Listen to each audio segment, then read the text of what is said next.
The rifle barrel touched Eleanor Whitmore's forehead before she opened her eyes. "Don't you move," a young man's voice cracked. "Not 1 inch." She didn't scream. She'd stopped screaming a long time ago.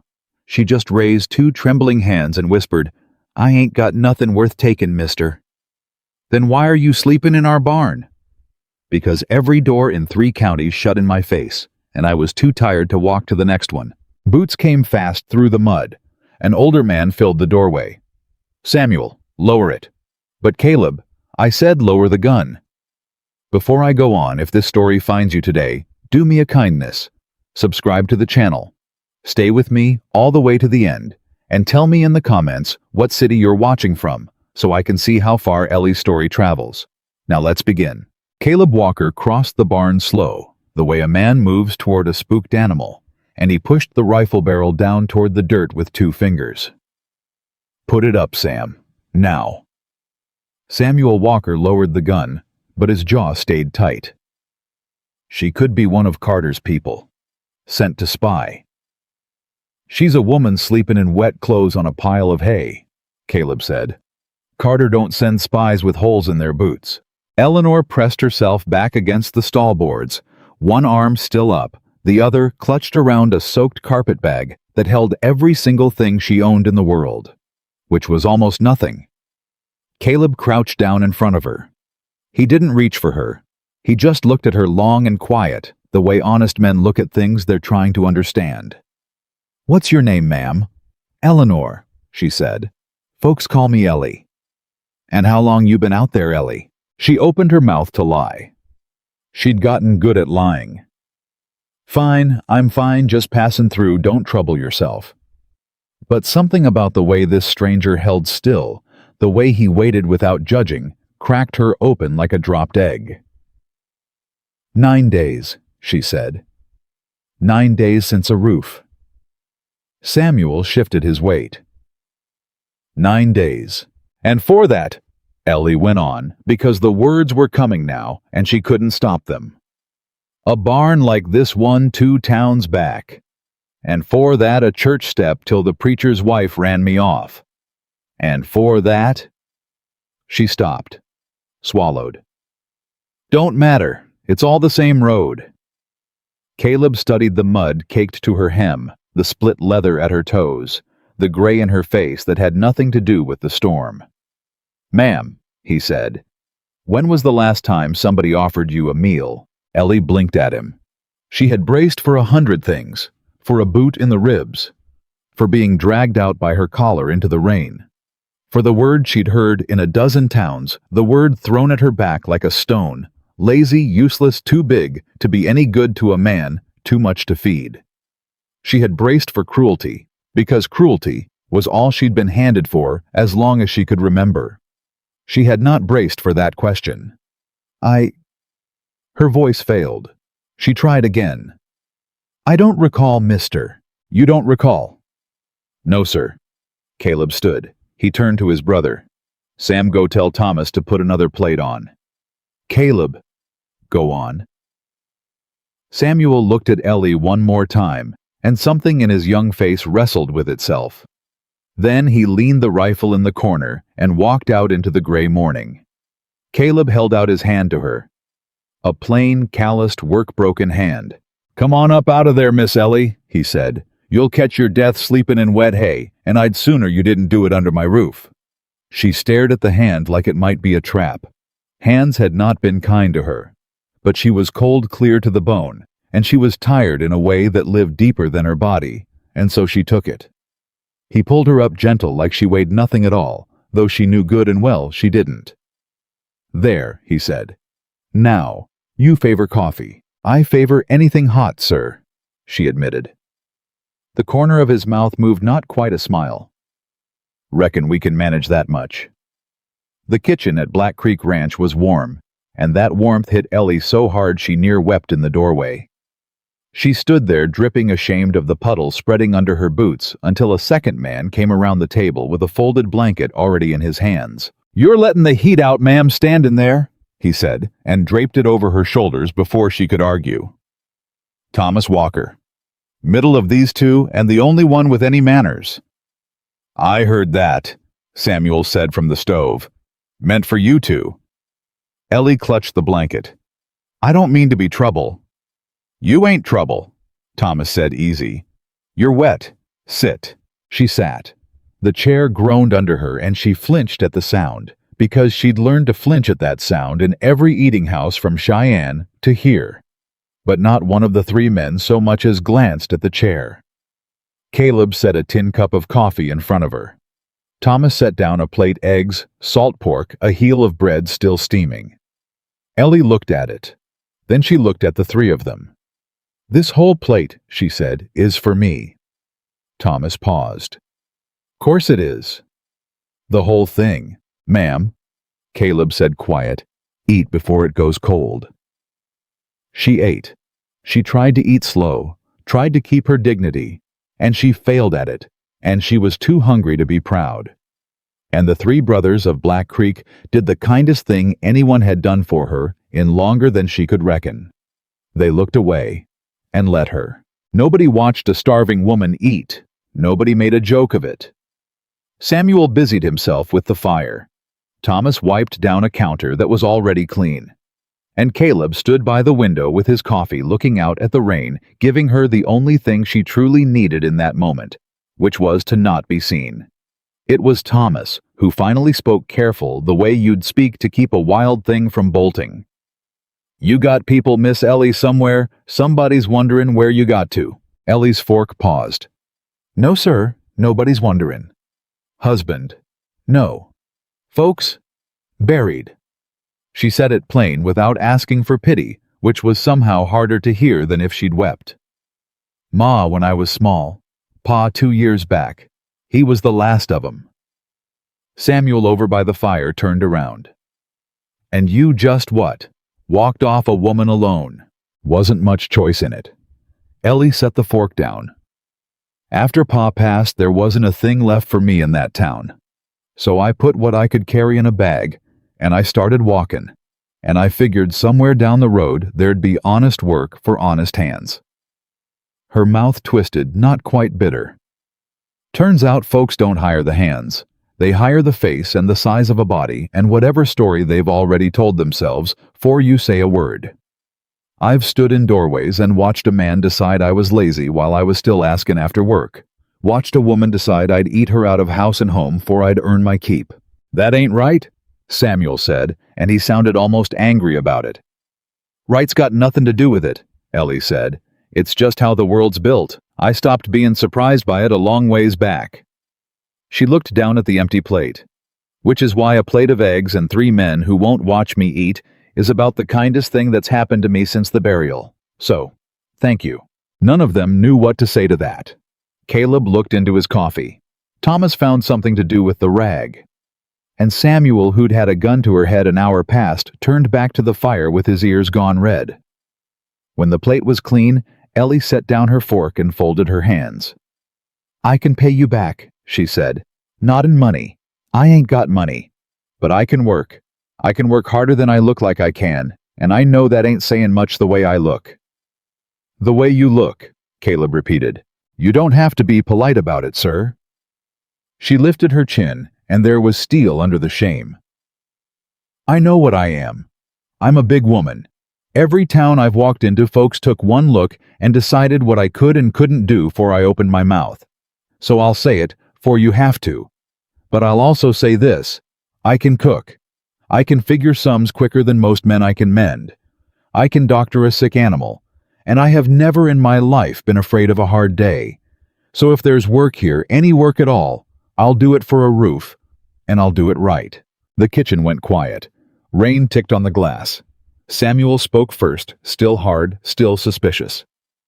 How do we know any of that's true? You don't, Ellie said. Same as I don't know you won't turn me out come noon. Reckon we'll both find out. Samuel opened his mouth. Caleb held up a hand. That's fair, Caleb said. That's about the fairest thing I've heard said in this kitchen in a year. He set down his cup. Storms washed the low road out anyhow. Nobody's traveling today, and I won't put a soul back out in that. You'll stay till it clears, Miss Ellie. We'll talk about the rest when the sun's up proper. Thank you, Mr. Walker. Caleb? Thank you, Caleb. Ellie glanced around the kitchen, then really looked at it, the bookkeeper in her waking up, whether she wanted it to or not. The bare pegs where pots ought to hang. The single sack of flour where there should have been 4. The mended shirts on the 3 of them, mended and mended again, till the mending had mending. She'd walked into poorer places, but not many that were trying so hard to hide it. Been a hard year, she said. It wasn't a question. Caleb's eyes came up sharp. What makes you say that? Your salt pork's near gone, and it's only July. You've got 1 milk cow's worth of butter for 3 grown men. And that boy, she nodded at Samuel, is wearing his brother's old boots with newspaper in the toes, and it ain't 'cause he likes the fashion. Samuel's jaw dropped. How in the... I ran a store 12 years, Samuel. I can read a man's ledger off his boots. She said it gently. I'm not shaming you. Lord knows I've got no room to shame anybody. I'm just saying you 3 didn't have to feed a stranger this morning. You've barely got enough to feed yourselves, and you did it anyway. She shook her head slow. That's not nothing, boys. In my experience, that's near everything. Thomas set a hand on the back of a chair. We lost near half the herd this winter, he admitted, quiet, like it cost him to say. Worst cold in 20 years. Froze standing up in the snow. What we got left, we were gonna sell come fall to square the year. He looked at Caleb. It'll be tight, but we'll make it. We always make it. We always make it, Caleb agreed. But there was a weight in how he said it, the weight of a man who'd been telling himself that same sentence for a long time and was starting to wonder how many more winters it could carry. It might have ended there, a small, quiet kindness on a rainy morning, if the dogs hadn't started up in the yard. All 3 brothers went still at once. Ellie watched the change come over them. Caleb's shoulders squaring. Thomas setting down his rag. Samuel's hand drifting back toward that rifle in the corner. Ryder, Samuel said. In this weather, Thomas said. Only one fool rides in this weather. Boots on the porch. A fist on the door hard, and entitled the knock of a man who has never once in his life been kept waiting. Caleb opened it. The man on the porch didn't wait to be asked in. He stepped through dripping, shaking rain off a coat that cost more than the whole Walker herd, and he swept the room with pale eyes until they landed on Ellie and stopped. Well, he said, the rumors are true then. Mornin', Mr. Carter, Caleb said flat. Didn't recall inviting you. Nathaniel Carter smiled. It was a smile with no warmth anywhere in it. Neighbors don't need invitations, Caleb. We're practically family, you and I. Leastways, we will be once you come to your senses about that back 40. Land ain't for sale. Everything's for sale. Carter's eyes hadn't left Ellie. Some things just cost more than a man can pay. And you, he tilted his head at her, are a new face. You wouldn't be the woman folks in town are whispering about, the one these boys took in off the road. Ellie stood. She didn't know why she stood, except that she'd spent 9 days being talked over and something in her would not sit for it one more time. My name's Eleanor Whitmore, she said, and I don't believe I caught yours. Carter's brows went up. He looked at Caleb. It talks. She talks, Caleb said, and there was a warning buried low in his voice. You'll speak to her like she's a person, Carter, or you'll speak to her from the far side of my door. The room tightened. Samuel's hand closed around the rifle. Thomas took one slow step to put himself at Ellie's shoulder. A small thing, a body's width of space, but Ellie felt it clear down in her chest. Nobody had stepped toward her in defense in years. Folks stepped away from her. They crossed streets. Carter raised both gloved hands, all easy amusement. Peace, gentlemen. I meant no insult to the lady. He tipped his hat at Ellie with exaggerated courtesy. Nathaniel Carter, ma'am. I own the Bar C, and about half of everything else worth owning in this valley, including, it seems, the note on this fine ranch. Silence. Ellie watched Caleb's jaw work. What did you say? Carter reached inside his coat and drew out a folded paper, crisp and dry, protected, careful from the rain, when the man himself was not. He set it on the table with 2 fingers and slid it across. Your father's debt, Caleb, to the Cheyenne Land and Cattle Company. Come due this spring." He smiled again. "And the Cheyenne Land and Cattle Company, as of the 1st of the month, is me. I bought the paper, which means I hold the note on Black Creek. $1,200, gentlemen, or the ranch reverts to the holder. 30 days. Thomas snatched the paper up. Pa never borrowed $1,200 in his life. He hated debt worse than he hated you. And yet, Carter spread his hands. There's his mark, plain as day. Ellie watched the three brothers crowd over the paper, watched the blood drain out of their faces one by one, watched Samuel, the hard one, the suspicious one, go white and young and scared. And she watched Caleb's hands, those big steady hands, begin very slightly to shake. "This can't be right," Caleb said. Not to Carter, to himself. To the room. Pa was careful. Pa never— "Grief makes men forget," Carter said smoothly. "And your father was a grievin' man at the end, wasn't he, after your mother? A man'll sign a great many things when he's lost his way." He picked his hat back up off the table. "I'll leave the note. Read it careful. 30 days, Caleb. I'm a reasonable man. I'd rather you sold me the land clean and walked away with something in your pockets than watch the bank take it and leave you nothing. Think on it." He turned for the door. Then he stopped and looked back at Ellie one more time, and the warmth-less smile came again.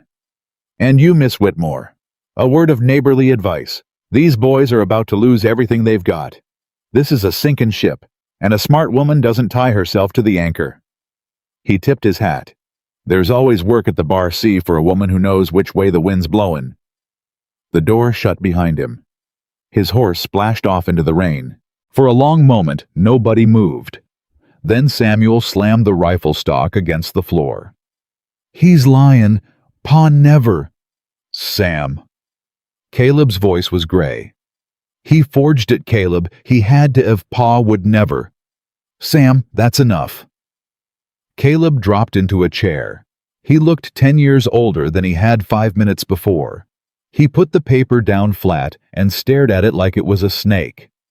$1,200. We ain't got $1,200. We ain't got $200. Not after the winter we had. Thomas sat down slow across from him. "Then we lose it." "We don't lose it." "Caleb, how he owns the note, if it's got Pa's mark on it." "It ain't got Pa's mark on it," Ellie said. Every head in the room turned. She hadn't meant to say it. She'd meant to stay small, stay quiet, stay grateful, and out of the way of these men's private ruin. But she'd been looking at that paper the whole time upside down across the table, the way you can't help but read a thing that's in front of you, and she couldn't hold her tongue. "What did you say?" Caleb asked. Ellie came around the table. "May I?" Caleb slid the paper to her. She bent over it. And the three brothers watched a change come over the big quiet woman who'd been sleeping in their barn an hour ago, watched her go sharp, focused, still as a hawk over a field. "Whoever wrote this," she said slowly, "knew what a loan note ought to look like. But they didn't know cattlemen. Look here." She pointed. "The interest, 2% monthly. A land and cattle company charges that to a stranger, maybe. But your pa borrowed from folks he knew. Nobody charges a neighbor $2 a month. That's a robber's rate. That's a rate you write when you already mean to take the land and not the money." Thomas leaned in. "Go on." "And the date." Her finger moved. "This note's dated the 9th of October, 2 years back. You said your ma passed—" Caleb's voice was very quiet. "Spring. Your pa signed it. This says he signed it in October." "In October," Ellie said, "when Carter just told us your pa was so broke down with grief he'd sign anything. But October's near half a year after. And I'll tell you something else." She straightened up. "This ink, the signature ink and the body ink, they ain't the same age. The writin' of the note's browned some. The signature's blacker, fresher." She looked at Caleb dead on. "Somebody wrote up this note a long while back and only signed your father's name to it recent. Real recent. Like maybe after he was already in the ground and couldn't say otherwise." "That's a guess," Samuel said, but his voice had no fight in it. He wanted her to be right so bad it hurt to watch. "You're guessing about ink." Am I? Ellie tilted the paper toward the window light. Then look here, boy, and tell me I'm guessing. She pointed to the bottom of the note. Right there. See how the signature runs downhill off the end of the line. A man signs his own name, he's signed it 10,000 times. It comes out level, straight. His hand knows the way without thinking. She traced the mark with a fingernail. This here's careful, slow. Whoever made this was copying watching another signature and drawing it letter by letter like a child at a slate. That's not a man signing. That's a man forging. And he pressed too hard doing it, see the way the pen bit the paper. Your pa never wrote that name. He couldn't have. A dead man's hand don't shake from pressing too careful. Thomas made a sound low in his throat. My God, there's more. Ellie was fully awake now, the storewoman, the ledger reader, 12 years of catching cheats rising up in her like a tide. Carter said the Cheyenne Land and Cattle Company, that the note's held by a company, but a company note's got a company seal, a stamp of witness, a clerk's countersign, 3-4 marks besides the borrower's. This note's got one signature and not another mark on it. No witness, no seal, no clerk. She looked up. No company in this world lends $1,200 on a scrap of paper with one lonely name at the bottom. This wasn't drawn up in an office, gentlemen. This was drawn up on somebody's kitchen table, same as we're sitting at now. Caleb had come around behind her. He wasn't looking at the paper. He was looking at her. You saw all that, he said slowly, sitting across the table, upside down, while Carter was still talking. I did. In the time it took him to gloat. A liar loves the sound of his own voice, Ellie said. Gives an honest woman plenty of time to read his paper. The kitchen had gone dead silent again, but it was a different silence now. Not the silence of ruin. The silence of 3 men realizing the woman in their barn might be the most dangerous person in the county.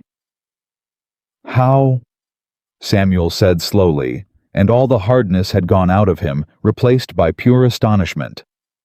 Do you know all that? Ellie set the paper down careful. Her hands weren't shaking. His were. Because 'fore I was a woman, folks slept in barns.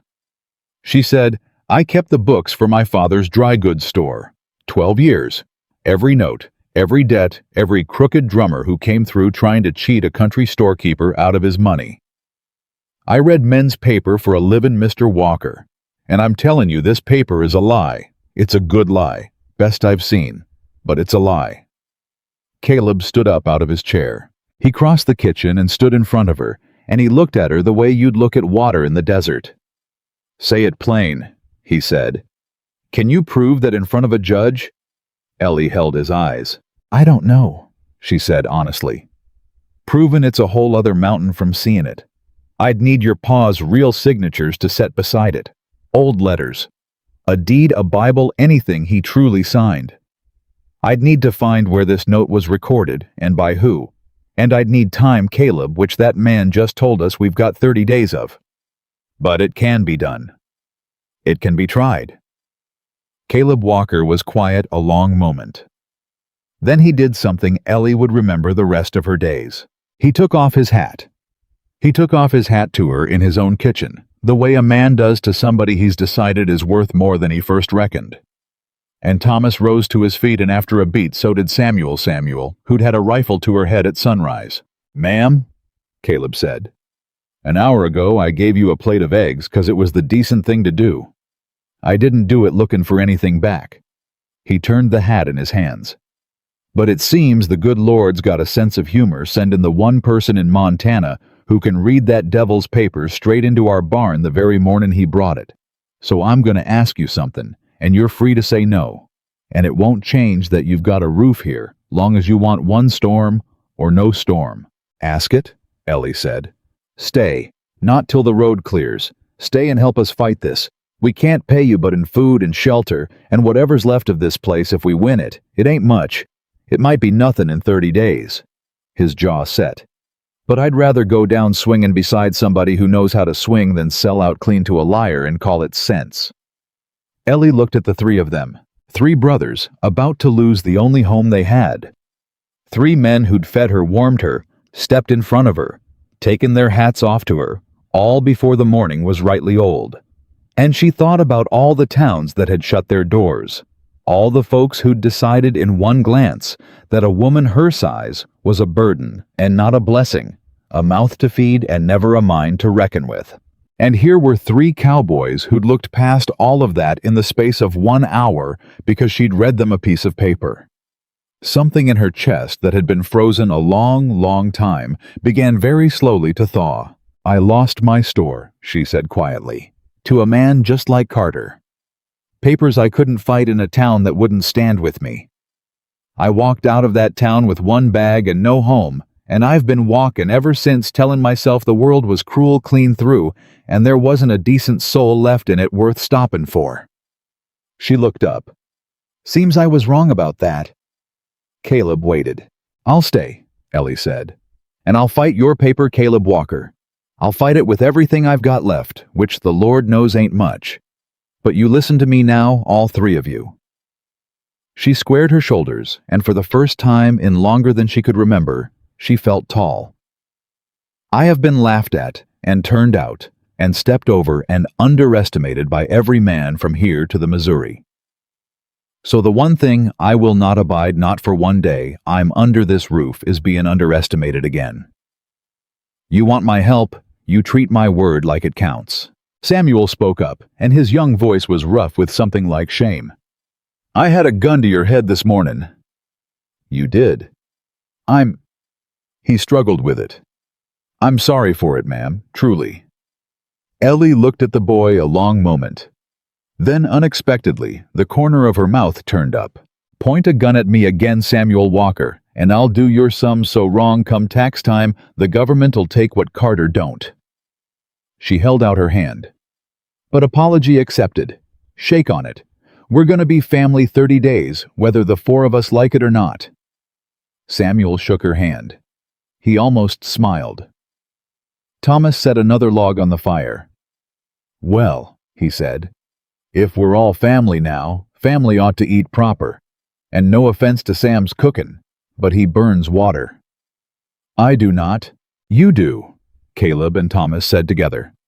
And for one moment, one small, warm, unlikely moment, while the rain came down and a forged note sat drying on the table, and 30 days ticked away toward ruin, the kitchen at Black Creek Ranch filled up with the sound of something none of them had heard in it since their mother passed. Laughter. Ellie tied on an apron she found on a peg by the door. It didn't near fit her, and she didn't care. She rolled up her sleeves. "Samuel, fetch me every scrap of paper in this house your father ever put his hand to. Letters, receipts, the family Bible, anything. Thomas, I'll want to know the name of every man Carter's dealt with crooked in this valley, 'cause a man don't forge one note in a lifetime, he forges a habit of it, and somebody out there's been burned before us." Thomas frowned. "There's the Kellys," he said slowly. "Lost their creek land to Carter 2 summers back. Bank paper nobody could make sense of. And old man Pruitt signed over his south pasture and swore up and down till the day he died he never signed a thing." He looked at her, and understanding dawned in his face like a slow sunrise. "Lord, it's the same play. It's the exact same play he ran on them." "Then those folks are witnesses," Ellie said, "and we're going to need every one of them. A judge might not believe one grievin' family cryin' forgery. He'll have a harder time not believin' 3. She pointed at Thomas. "Find them. Quiet. Carter's already got the town whisperin' about a strange woman up at Black Creek. Don't give him more to whisper about than he's already earned. Caleb." She stopped, turned to him. "Caleb, I need the truth. All of it. Your pa's debts, your pa's grief, everything Carter might twist. If we're going to prove that paper's a lie, I can't have a single true thing jumping out to surprise me in front of a judge. You understand?" "I understand," he said. "You'll have all of it, Miss Ellie. Every word." The others had gone, Samuel off to hunt down his father's papers, Thomas out to see about the horses, spooked by the storm. For a moment, it was only the 2 of them in the kitchen, Caleb and the woman who'd slept in his barn. He lowered his voice. "I have to ask you something, and I'd ask it where the boys can't hear." He turned his hat in his hands. You truly believe we can win this? Or are you telling three desperate men what they need to hear so they don't lie down and quit? Ellie considered him. It would have been easy to comfort. She'd been comforted with pretty lies herself, and she knew exactly how empty they left a body. I'll give you the truth, she said, since you asked for it plain.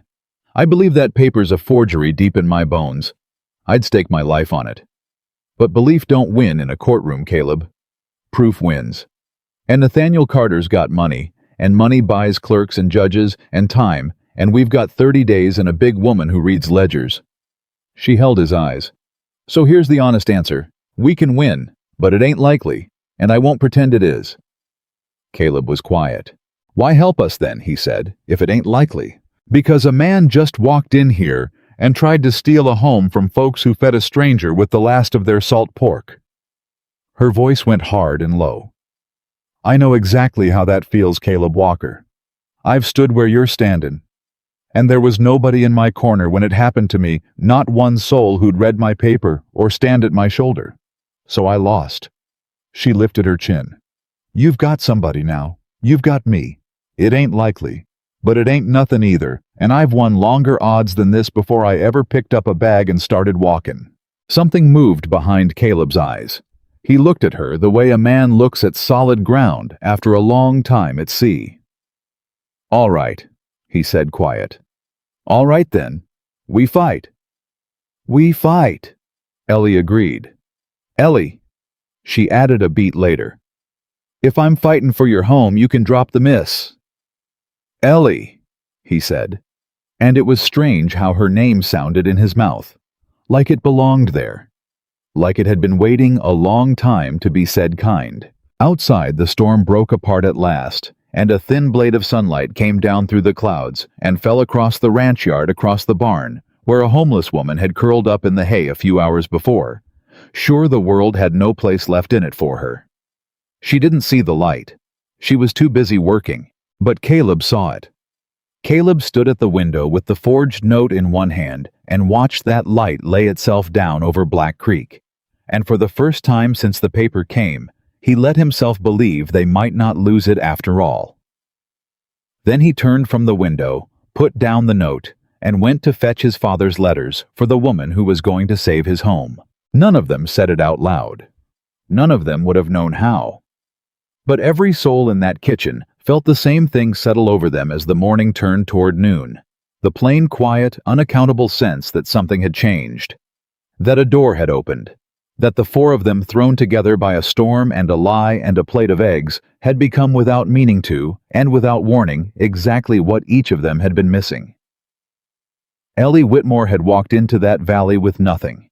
By the time the sun stood high, she had a table of fight, 3 men at her back, and a reason to stop walking. She had, though she didn't dare call it by its name just yet, the beginnings of a home. And she was not from that day forward going to let anybody take it from her without the hardest fight of their crooked lives. The days that followed were not gentle.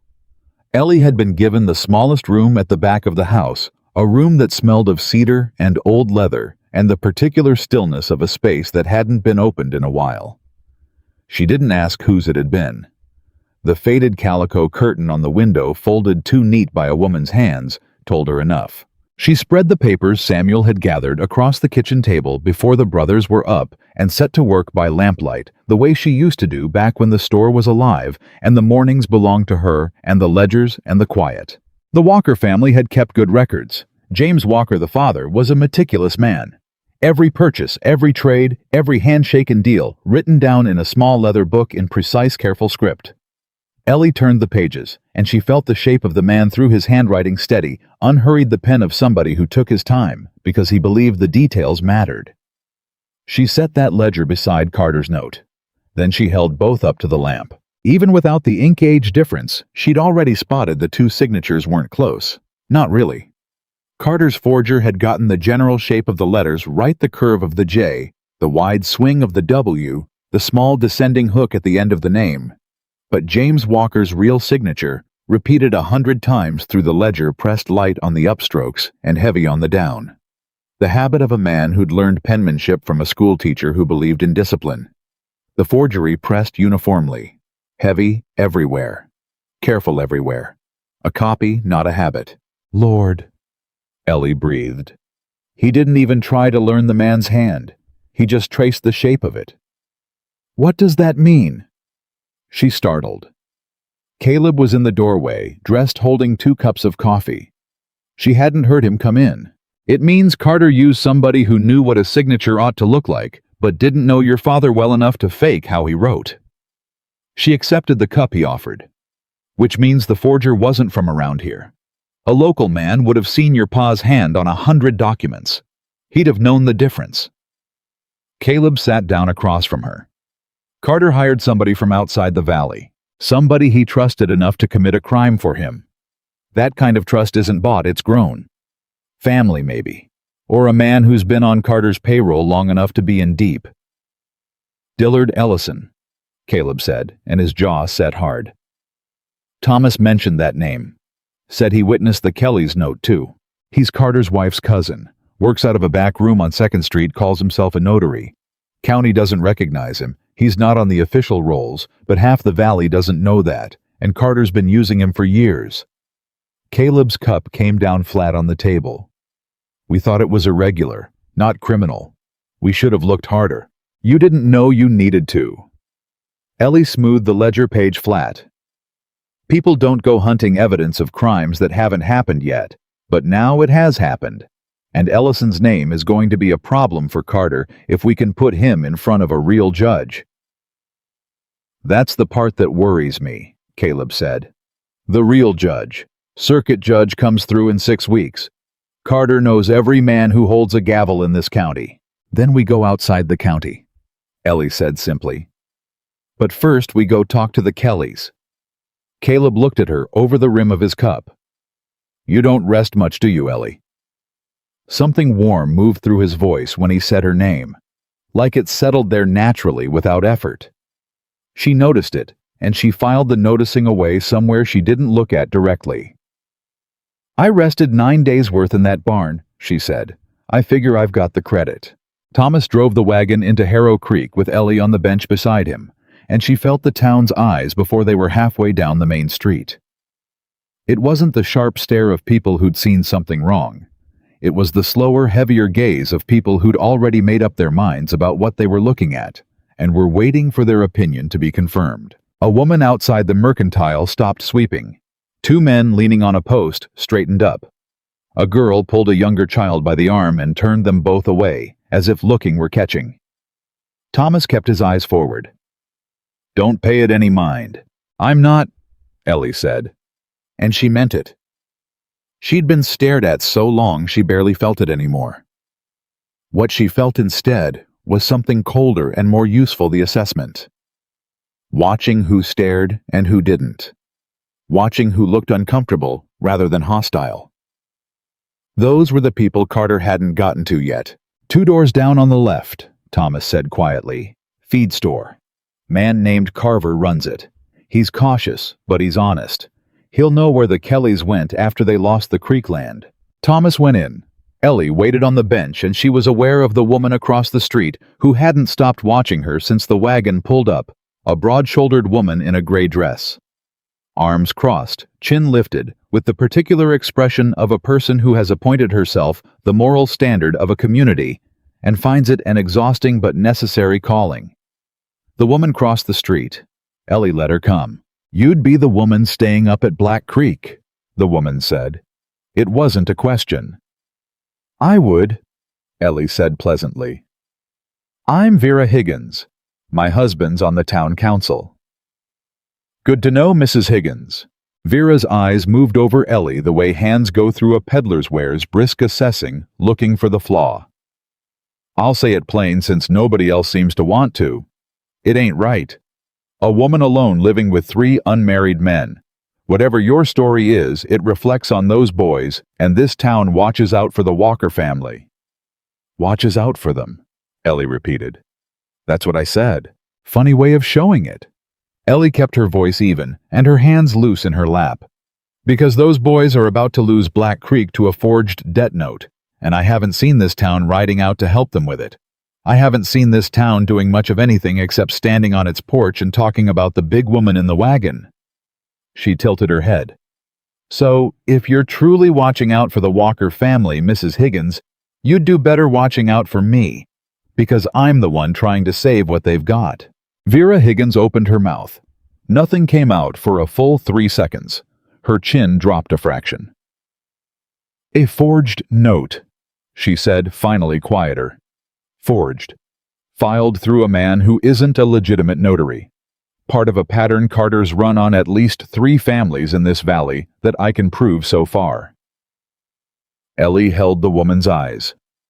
"Which means anybody with land Carter wants is at risk, including, I'd reckon, a town councilman's holdings." Vera stood very still. The color moved in her face like weather. Then she turned and walked away without another word, and Ellie watched her go, and noted that she walked fast the way a woman walks when she's got somewhere urgent to be. Thomas came back out of the feed store. He saw Vera's retreating back and looked at Ellie. "What'd you say to her?" "Planted a seed," Ellie said. "Drive." The Kelly place sat 2 miles past the old mill on the Reedside Road. Patrick Kelly opened his door 3 inches and no more. He was a lean, gray-haired man with the posture of someone who'd spent years bending and hadn't fully straightened since. He looked at Thomas first, then at Ellie, and his eyes went guarded in the specific way of a man who has been burned bad enough to mistake warmth for fire. "Thomas Walker," he said. Flat. Not unfriendly, but not open. "Mr. Kelly, this is Ellie Whitmore. She's staying with us. She reads legal documents, loan notes, deeds filings. She found something in the note Carter brought us, and she believes what he did to your family and ours is the same play run twice." The door didn't open wider, but Patrick Kelly's jaw moved. "I signed that note," he said very quietly. "My hand, my mark. Man's got my signature on it, witnessed and recorded."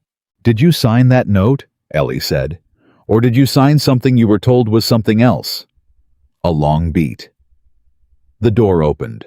Martha Kelly was at the back of the room, and she'd been listening since the first knock. She was a small woman with sharp eyes and red-rimmed lids that said she had cried more than she intended to in the last 2 years, and was now done with it.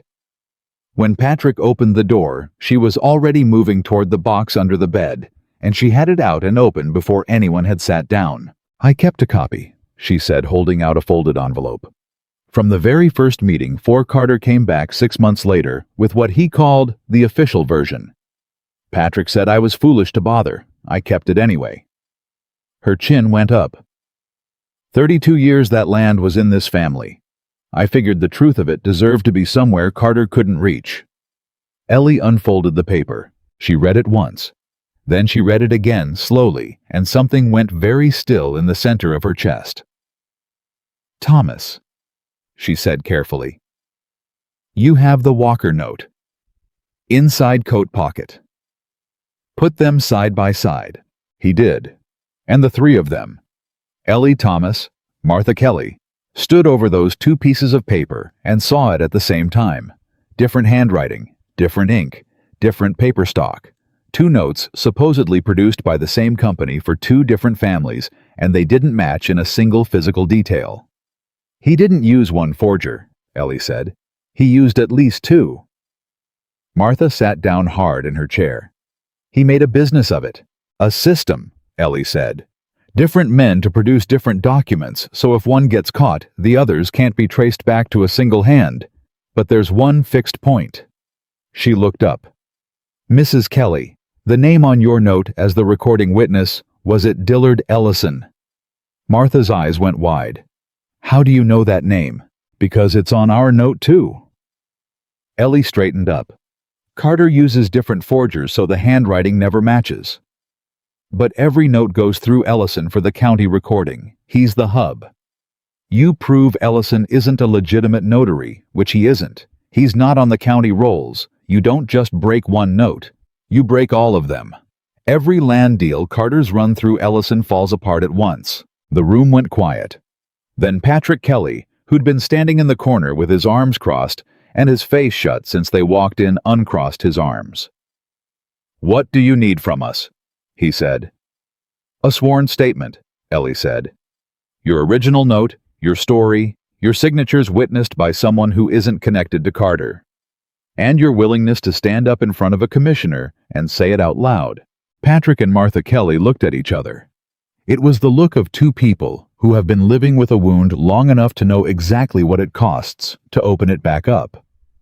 "We'll do it," Martha said. Patrick nodded once, slow and final. Ellie looked at the two of them, at the stripped-down room, at the box Martha was already putting back under the bed, slow and careful, the way you handle the last things you have left. "I want you to understand something," Ellie said. "When we go to the commissioner, Carter is going to do everything in his power to make your family look like trouble, disgruntled losers, bad debtors. He's going to say you signed freely and spent the cash and then had regrets." She held Martha's eye. "He's going to try to shame you. Can you stand that?" Martha Kelly lifted her chin, and her voice was quiet and iron all the way through. "I have been shamed already, Miss Whitmore. By the man by this town, by every neighbor who looked the other way when we packed our things. I have been shamed till there's nothing left of it to sting." She reached out and covered Patrick's hand on the table. "What I haven't been is heard, so yes, we can stand it." Ellie nodded. "Then we'll get you heard." They were 3 miles from home when Thomas pulled the wagon up short. Samuel was on the road ahead of them walking, or trying to, one hand pressed to his ribs and his hat pulled low, but even from a distance the stiffness in his gait was plain. Thomas was down from the bench before the wagon fully stopped. "Sam." Samuel lifted his head.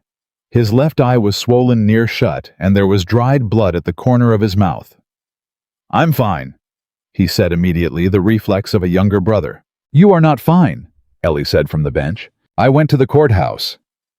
He let Thomas take his arm, didn't fight it the way he would have 2 days ago. "Check the recording records for the Walker note like you said. The clerk let me look, it was there filed under Carter's name exactly as written. But while I was in there I copied something down." He reached into his coat with his good hand and came out with a folded page, slightly crumpled. "Dillard Ellison's name is on 7 different filings in the last 4 years. 7 different properties, all originally owned by families who don't hold the land 2 years later." Ellie took the paper. 7. 7 I could find. Could be more. He touched his jaw, winced. 2 of Carter's boys caught me on the way out. Said next time I set foot in a county office asking questions they'd do considerably worse. The good eye found Ellie. They said to tell the woman to get back on the road where she came from, before she found out what happens to strays that overstay their welcome. Thomas made a sound low in his throat that wasn't a word. Ellie folded the paper and tucked it inside her own coat without speaking. "Get up on the bench," she told Samuel. "You're riding home." "I can walk." "You can walk when your ribs aren't cracked. Get up." He got up. And Ellie sat between the brothers for the rest of the drive home and didn't speak. Her hands were still in her lap, very still in the way of someone who has swallowed something that would burn coming back up and has decided it will not come back up. She wasn't afraid. That was the thing she turned over in her mind and examined carefully. She was not afraid. She was cold and focused and more alert than she'd been in years. Because Carter had just told her exactly how worried he was. Men who aren't worried don't send boys to beat a young cowboy on a public road in broad daylight. Men who aren't worried don't threaten women by name. Carter was scared of what she'd found, and frightened men made mistakes, and all she had to do was keep working until he made one she could use. Caleb met them in the yard. The look on his face when he saw Samuel's eye went through 3 different kinds of fury in about 2 seconds. He got his brother inside, got him sat down, and by the time Ellie had laid out everything, the Kelly note, the matching witness name, Samuel's 7 filings, the courthouse threat, Caleb had gone the specific shade of quiet that meant he was holding himself in with both hands. "I'm riding into town," he said. "No, you're not," Ellie said. "He put his hands on my brother. And he wants you to ride into town over it. He wants you angry and swinging because an angry man who throws a punch gives Carter exactly what he needs, a reason to have you jailed and off this land for the next 2 weeks while his clock runs out." She kept her voice level. "You understand what I'm telling you?" Caleb's fists uncurled, slowly. He's counting on you to act like a man with a grudge, she said. Don't. Act like a man who's going to win. The room went tight. Then Thomas said very quiet, "She's right." "I know she's right," Caleb said roughly. He turned away from them and stood with his back to the room for a long moment. When he turned back, the fury was still there, but it was lower banked, controlled. "All right. What's the next move? Tomorrow, I sit with everything we've got. All 7 filings, both notes your pa's ledger, the Kelly copy. I need to build out the full pattern before we decide how to take it to a commissioner." She looked at him steadily. "And Carter, we let him wait. We let him wonder why we haven't panicked. Men like Carter are used to winning fast. Every family he's run this play on has either sold quick or collapsed quick. We do neither, and that'll start to make him nervous. A nervous Carter makes mistakes. He made his first one the following afternoon. He rode up to Black Creek with 2 men at his back and a document in his gloved hand. And this time, he didn't knock. He opened the door and walked in, like the ranch was already his, and Ellie sitting at the table didn't move a muscle. "I believe," Carter said pleasantly, looking around at the 4 of them. "We've had a misunderstanding." "We're past misunderstandings," Caleb said from the doorway. "I've been too patient." Carter set a document on the table in front of Ellie and spread it flat with 2 fingers. "I thought I'd spare the boys the pain of the whole picture, seeing as we were still in the neighborly stage. But since you've decided to dig in," he smiled, "I figure you ought to see what you're actually dealing with." Ellie looked at the paper. It was a bill of sale. The East Pasture, 48 acres of the best Walker grassland, supposedly sold by James Walker to the Cheyenne Land and Cattle Company 3 years ago. Cash transaction. Witnessed by Dillard Ellison. Signed by James Walker in the same heavy-pressed, uniformly careful forgery hand as the loan note. "Your pa sold that land," Carter said. "Used the cash to carry the ranch through the bad year. The loan note was supposed to be the backup position when the ranch went under. Anyway, I was willing to let it go quiet. But since you want to make this loud and public," he spread his hands, "we go loud and public, and the East Pasture reverts to me as prior owner independent of the note. You beat the loan in court, fine. You still lose the pasture, and the pasture's where your water rights sit. No water rights, the rest of the land's worthless in a dry summer." He looked directly at Ellie. "Which you'd know if you truly understood this valley." The room didn't move. Ellie stared at the bill of sale. 2 documents, 2 different handwriting styles, 1 witness on both. And he'd kept the second one back until now, laid it on the table when he felt the pressure building. That was the mistake, not the document itself, but the timing. A man who is confident doesn't reveal his reserve hand in the middle of a negotiation. He saves it for court. Carter had just shown it because he was rattled. "You're scared," she said. Carter's pleasant expression didn't shift. "I beg your pardon. You kept this document in your pocket until today. You said yourself you were going to let the loan go quiet."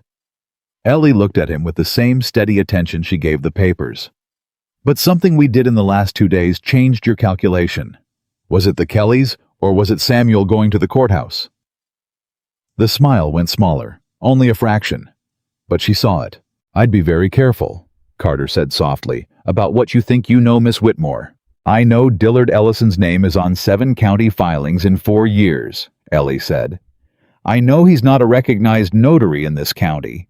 I know you used at least 2 different men to produce your forgeries so they couldn't be traced to one hand.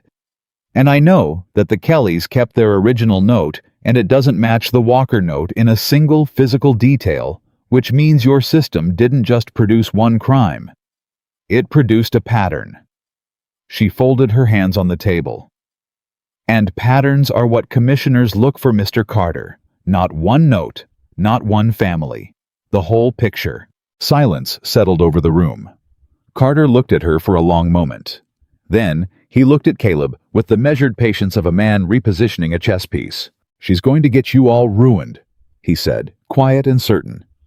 "She doesn't understand this valley. She doesn't understand who I know or what I can bring down on this land with one conversation in the right office. And when it all falls apart, She'll walk back out on that road, and you'll be the ones left holding nothing. He picked up the bill of sale. Last offer. I walk away from the loan note entirely. You keep the main house and the north acres. In exchange, the east pasture signs over to me clean, and this woman is off your land by tomorrow morning. Samuel, still sitting with his bruised eye and his taped ribs, said, "Go to hell." Carter blinked at the youngest brother. "Language," Thomas said mildly, though he didn't look displeased about it at all. Caleb straightened off the doorframe. "You heard him. Get off my land, Carter. Don't come back without a court order, because the next time you walk through that door without one, I won't be responsible for what happens." Carter's face went smooth and blank. He settled his hat. 15 days, he said at the door. "Clock's running." The horses left the yard. The room breathed again. Ellie let out a long, careful exhale and picked up Carter's bill of sale, which he'd left behind on the table. She noted that with quiet satisfaction and added it to her stack. "You turned him down flat," she said to Caleb. "We turned him down," Caleb said. He pulled out a chair and sat down hard across from her elbows on the table, and for the first time he looked tired in a way that had nothing to do with sleep. "So you better be right about what you found, Ellie. We just burned the last road out." "I know." "Are you right?" She held his eyes without flinching. "I'm right about the evidence, right about Ellison, right about the pattern." She paused. "But I haven't told you the hardest part yet." Caleb went very still. "What's the hardest part?" "We can prove the notes are forged. We can prove Ellison isn't legitimate. But proof needs a judge who'll hear it, and every judge in this county knows Carter." She set her hands flat on the table. "We need to go over all of them. A federal land office challenge filed directly with the Territorial Land Commissioner. It bypasses the local courts entirely. The Territorial Commissioner answers to Washington, not to Harrow Creek." She watched his face. "It's a harder road, longer road. Probably costs money we don't have, but it's the one road Carter can't buy his way across." "That's right." Caleb stared at her. "You knew this from the beginning." "I suspected it from the beginning. I know it now." She kept her voice even. "Yesterday we had a feeling. Today we have the Kelly's Note 7 filings, 2 documents with the same false witness, and a man who just panicked and showed us his second card 15 days before he had to. Today, we have a case." She held his eyes. "There's a difference between a feeling and a case, Caleb. I don't bring you feelings. I bring you evidence. When I had evidence, I told you." The silence between them stretched. Then slowly, something in the tight line of his shoulders let go. "All right," he said. "Tell me about the land commissioner." He went to bed late. They all did. And when the house finally went quiet and the lamp in the hall burned down to nothing, Ellie was still at the table alone with everything spread out before her. The 2 Walker documents, the Kelly note, Samuel's list of 7 filings, James Walker's ledger, and a rough map Thomas had sketched of every property in the valley that had changed hands in 5 years. She worked. The pattern was there. She could feel it the way you feel a loose thread on a garment, a small snag, and if you pull it right, the whole seam comes apart. Ellison was the thread. 7 filings, 7 families. She needed the dates in order the amounts compared the sequence of Carter's acquisitions mapped against the seasons and the hard years. Because a man like Carter didn't move randomly. He moved on weakness, on drought, years and winter kills, and the grief of men who'd just buried their wives. She was so deep in it that she nearly missed the thing she'd been looking for without knowing she was looking for it. The family Bible sat at the edge of the table where she'd pushed it that morning after checking the marriage record for the father's signature. She'd gotten what she needed and forgotten it. It fell. She caught it by reflex, and as she straightened it back up, the cover fell open and a folded paper dropped out of the inside front pocket. The small sewn leather pocket that old Bibles sometimes had, meant for a family record or a lock of a child's first hair. She picked it up, unfolded it, read it again slowly with the lamp tilted close. James Walker had written it in March of 1884, more than 2 years before his death. It was not addressed to anyone. It was the kind of writing a man does when he needs to put something down, in case he isn't around to say it out loud. Carter made an offer on the east pasture. $400, which is less than half what it's worth, and he knows it. I refused him. He didn't take it well. Told me I'd come to regret holding out. I don't know what kind of man makes a threat like that over a piece of grass, but I know the kind of man who doesn't forget a refusal. I'm writing this down so the truth of it exists somewhere. If anything ever comes up about that land, any paper, any claim, any sale, it is a lie. I have never sold the east pasture, and I never will. It belongs to my boys when I'm gone free and clear of any obligation, and anyone who says different is either mistaken or a thief. James Walker, March 12, 1884. Ellie set the paper down. Her hand was not entirely steady. James Walker had known. 2 years before the forgeries, 2 years before the note and the bill of sale, and Carter's smooth smile, and the 15-day clock, this man had seen Nathaniel Carter coming. Had looked at him across a refused offer and understood what he was dealing with. And he'd written down the truth and tucked it into the family Bible because a careful man, a meticulous man, a man who kept every purchase and every trade in a ledger, understood that truth without a record is just a story. The father hadn't just died and left his boys a problem. He'd left them the answer. And it had been sitting on a shelf unread for 2 years while Carter schemed and forged and waited for the right moment. Ellie pressed her hand flat over the paper. She stayed that way for a moment, just breathing, because something about it hit her somewhere deep and private. The image of a man writing a warning in a Bible by lamplight trying to protect his sons from across whatever was coming. She'd had a father who loved her like that. She'd lost him too, and nobody had left her a letter. She picked up the paper and crossed the hall and knocked on Caleb's door, light but firm. "Caleb," she said through the wood. "Wake up. Your father left you something." A beat of silence. Then the sound of him moving boots hitting the floor.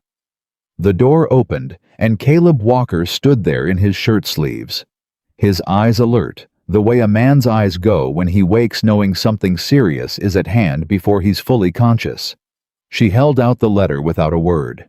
He took it, read it by the lamplight that spilled out from the kitchen behind her. She watched his face as he went through it. The stillness first, then the small contraction around his eyes that meant something had found its way past his guard. Then the very long, very quiet exhale of a man absorbing something that is grief and vindication at once. He knew, Caleb said. He knew. 2 years. His voice was low and rough. He's been trying to protect this place for 2 years, and we didn't even know there was anything to protect against. He knew you didn't know. That's why he wrote it down. Ellie kept her voice gentle. Your father was a careful man, Caleb. The most careful man I've found evidence of in a long while. He couldn't predict exactly what Carter would do or when. So he put the truth somewhere it couldn't be lost and hoped his boys would find it if they needed it. She paused. They needed it. Caleb looked at the letter one more time. Then he folded it precise and deliberate the way his father would have, and he held it against his chest for just a moment, not long, just a breath before he set his jaw and looked up. This goes to the commissioner with everything else, he said. Yes, it establishes motive. Carter threatened your father over a refusal, and your father was dead inside 2 years, and 3 months after that, the forged documents appeared. A commissioner worth his office will see exactly what that sequence means. Pa wasn't sick when he died, Caleb said. Heart, the doctor said, just gave out. His eyes were careful now, measuring. You think Carter? I think I don't have evidence of anything beyond forgery, Ellie said, clear and honest, and I won't take you somewhere I can't back up with paper. What I have is a letter that proves your father refused Carter, that Carter threatened him, and that the documents appeared after he was no longer alive to deny them. She held his gaze. That's what we use. That's what we prove. The rest is between Carter and God. Caleb was quiet for the long moment. Then he nodded once, the way his father probably nodded, measured final. She held the letter and waited. And in the quiet of the dark hallway of Black Creek Ranch, with 15 days left on the clock and a land commissioner 200 miles away, and Nathaniel Carter sleeping somewhere fat and certain in his victory. Ellie Whitmore felt for the first time in years the solid, unmistakable weight of a fight she intended to win. He read it twice. That was all he did. Read it twice, fold it, and hold it against his chest, in that way that told her more than words could have. Then he looked up. "We ride to the commissioner tomorrow," he said. "First light." Ellie agreed. "It's 2 days each way. We'll be back with 4 days left on Carter's clock." He turned the letter in his hands. "Is that enough?" "It has to be." Caleb nodded once, that final nod she was coming to know. Then he looked at her standing in his hallway, in a borrowed apron, with lamplight behind her, and his father's letter in her hands, and something moved through his face that he didn't quite say. "Get some sleep, Ellie," he said finally. "You've earned it." She went back to the table and sat down, but she didn't sleep. She organized every piece of paper into sequence, labeled each one in her clean, precise hand, wrapped them in oilcloth against weather, and only then, with the evidence stacked and secured, did she lay her head on her folded arms for what she told herself would be 10 minutes. It was Thomas who shook her awake. "Rider coming fast." It was barely dawn. The man on the horse was Billy Carver, the feed store owner's son, barely 17, horse-lathered face, pale under his tan. He pulled up in the yard and didn't wait to dismount before he spoke. "Mr. Walker, Carter filed papers with Judge Morrow last night, county court. He's claiming immediate possession of Black Creek on grounds of irreversible default." The boy's voice cracked. "Judge Morrow signed it. Sheriff's got a copy. They're saying you've got until noon today to vacate." The yard went silent. Samuel said very quietly, "He can't do that." "Judge Morrow did," Billy said. "I'm sorry. Pa told me to ride straight out." Ellie was already moving. "What did the filing say exactly? Every word you remember." The boy recited it. He had a good memory, sharp and frightened, and Ellie listened with her eyes closed and her lips pressed together, building the document in her head from his words. "He got the wrong court," she said. Every head turned to her. County court doesn't have jurisdiction over a land note filed with the Territorial Recording Office. The note Carter filed or claimed to file goes through the territorial system, not the county bench. Judge Morrow can sign whatever Carter brings him, but it isn't worth the paper it's on.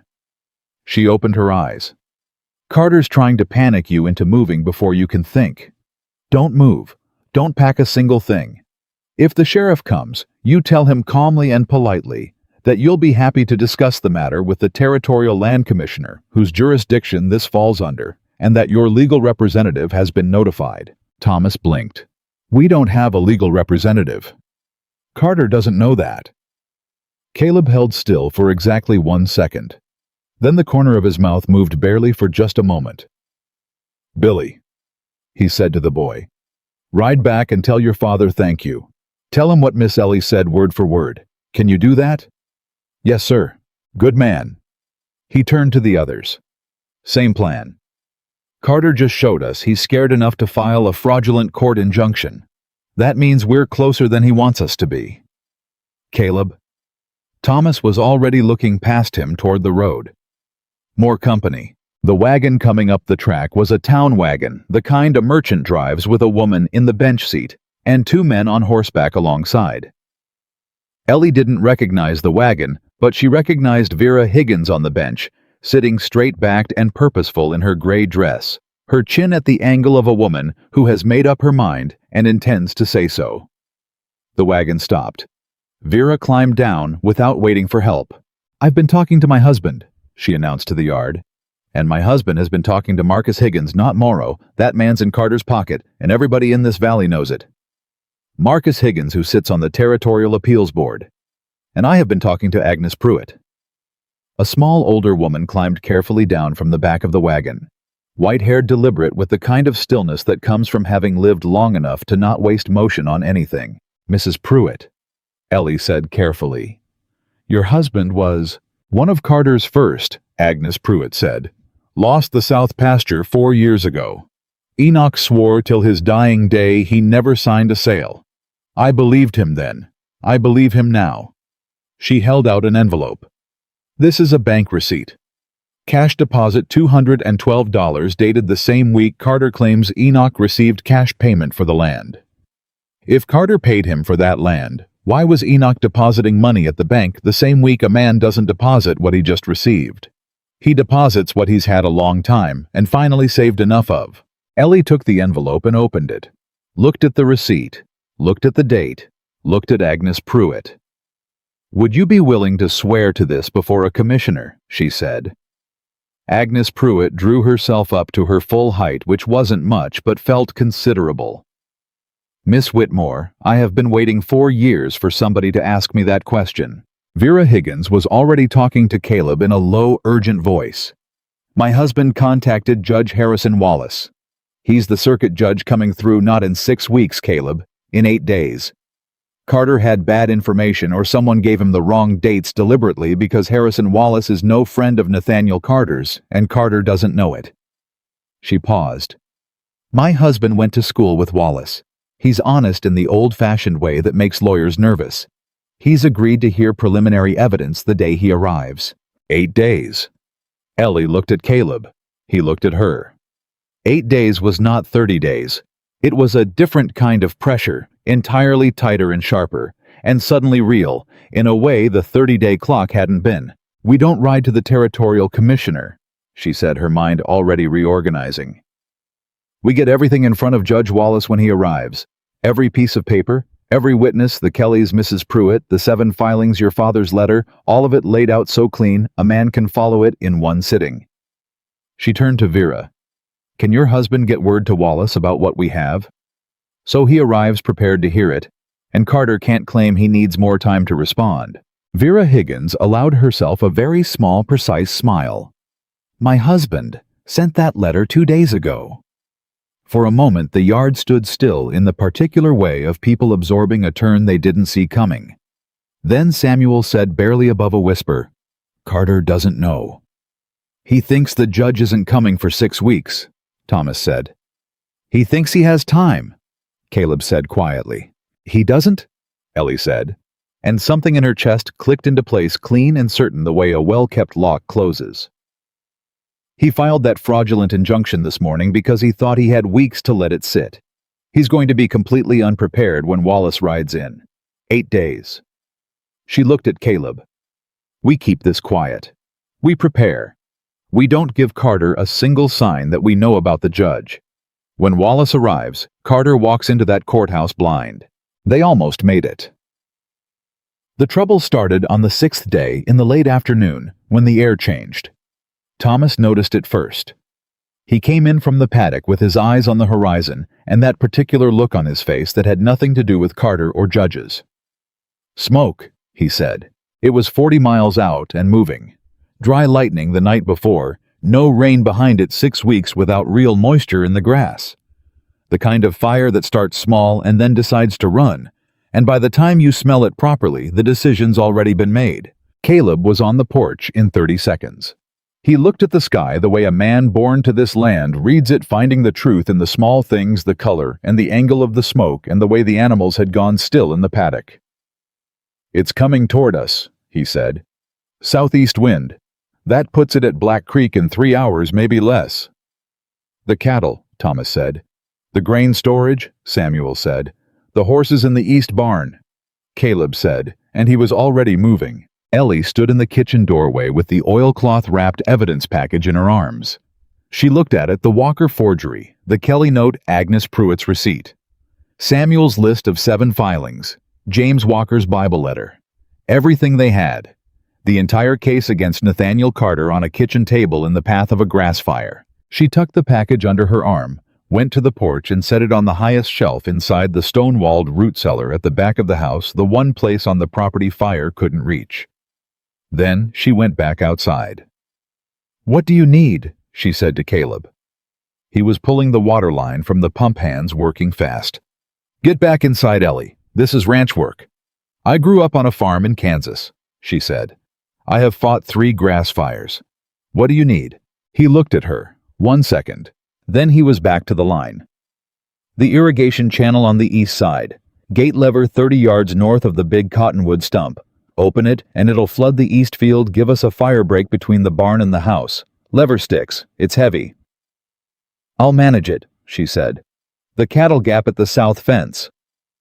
Caleb's head came up. Third post from the gate, she said. I saw it when Thomas took me to town. If the cattle panic, they'll find that gap and scatter straight into the fire line. Somebody needs to be at that gap before the smoke hits them. Thomas, Caleb called across the yard. South fence third post, get there first. Thomas changed direction without breaking stride. Yes, ma'am. And that was how it began.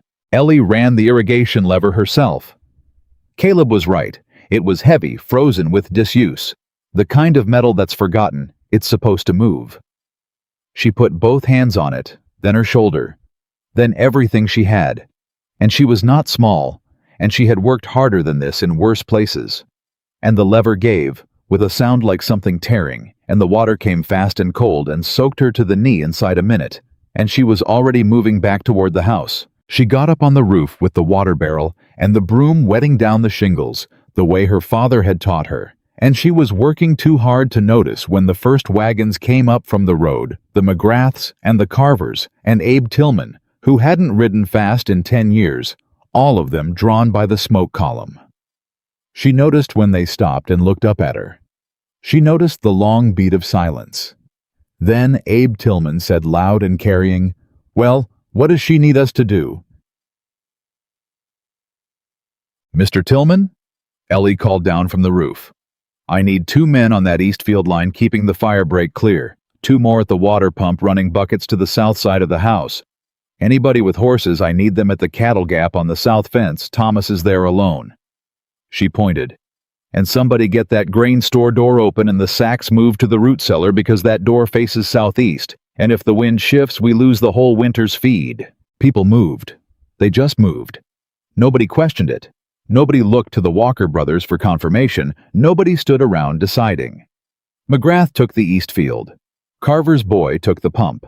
Abe Tillman himself, 10 years past hard riding, went for the south fence with 2 others behind him.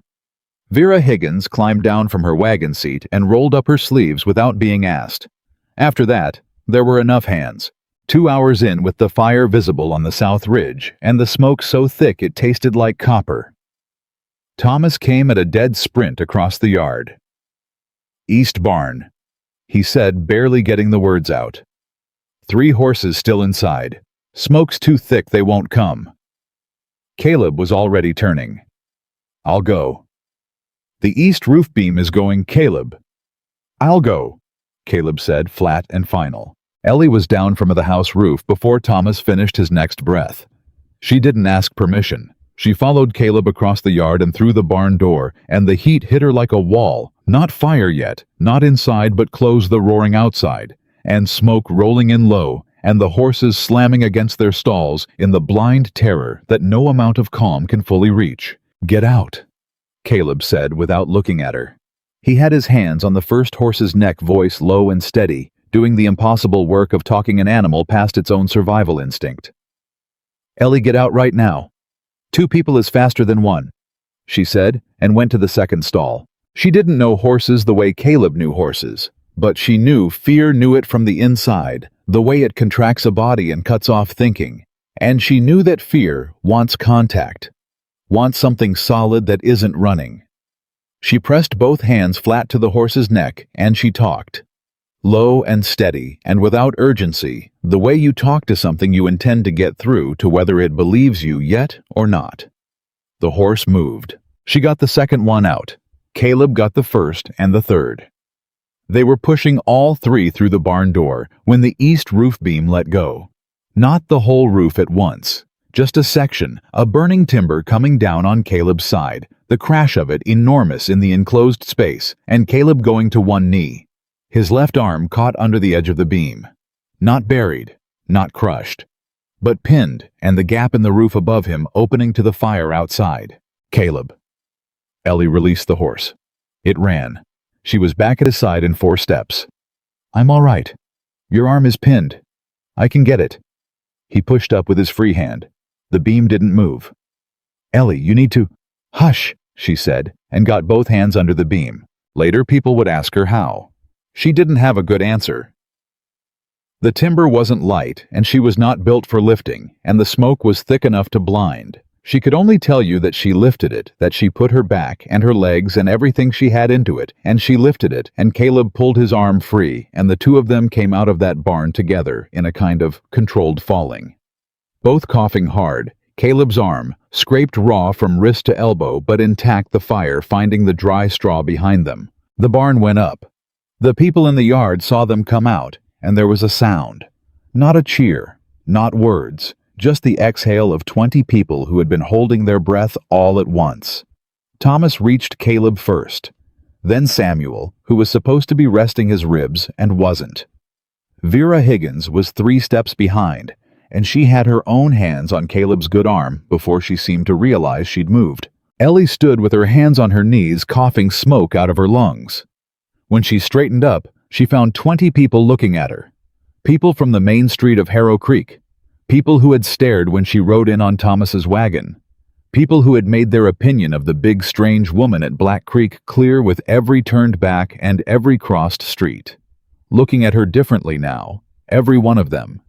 She didn't have time to feel it because that was when she saw the horse. Not a ranch horse. A town horse, well fed and well shod, coming up the track at a collected trot with 3 riders behind it. Carter in front. A man in a deputy's badge to his left, and a third man with a document case under his arm who had the practiced look of someone paid to be present at unpleasant events. Carter reined up at the edge of the crowd. He looked at the burning barn. He looked at the gathered neighbors. He looked at Caleb with his arm wrapped and his face smoke dark, and at Ellie standing beside him, and the expression that crossed his face was not surprise. He had timed this.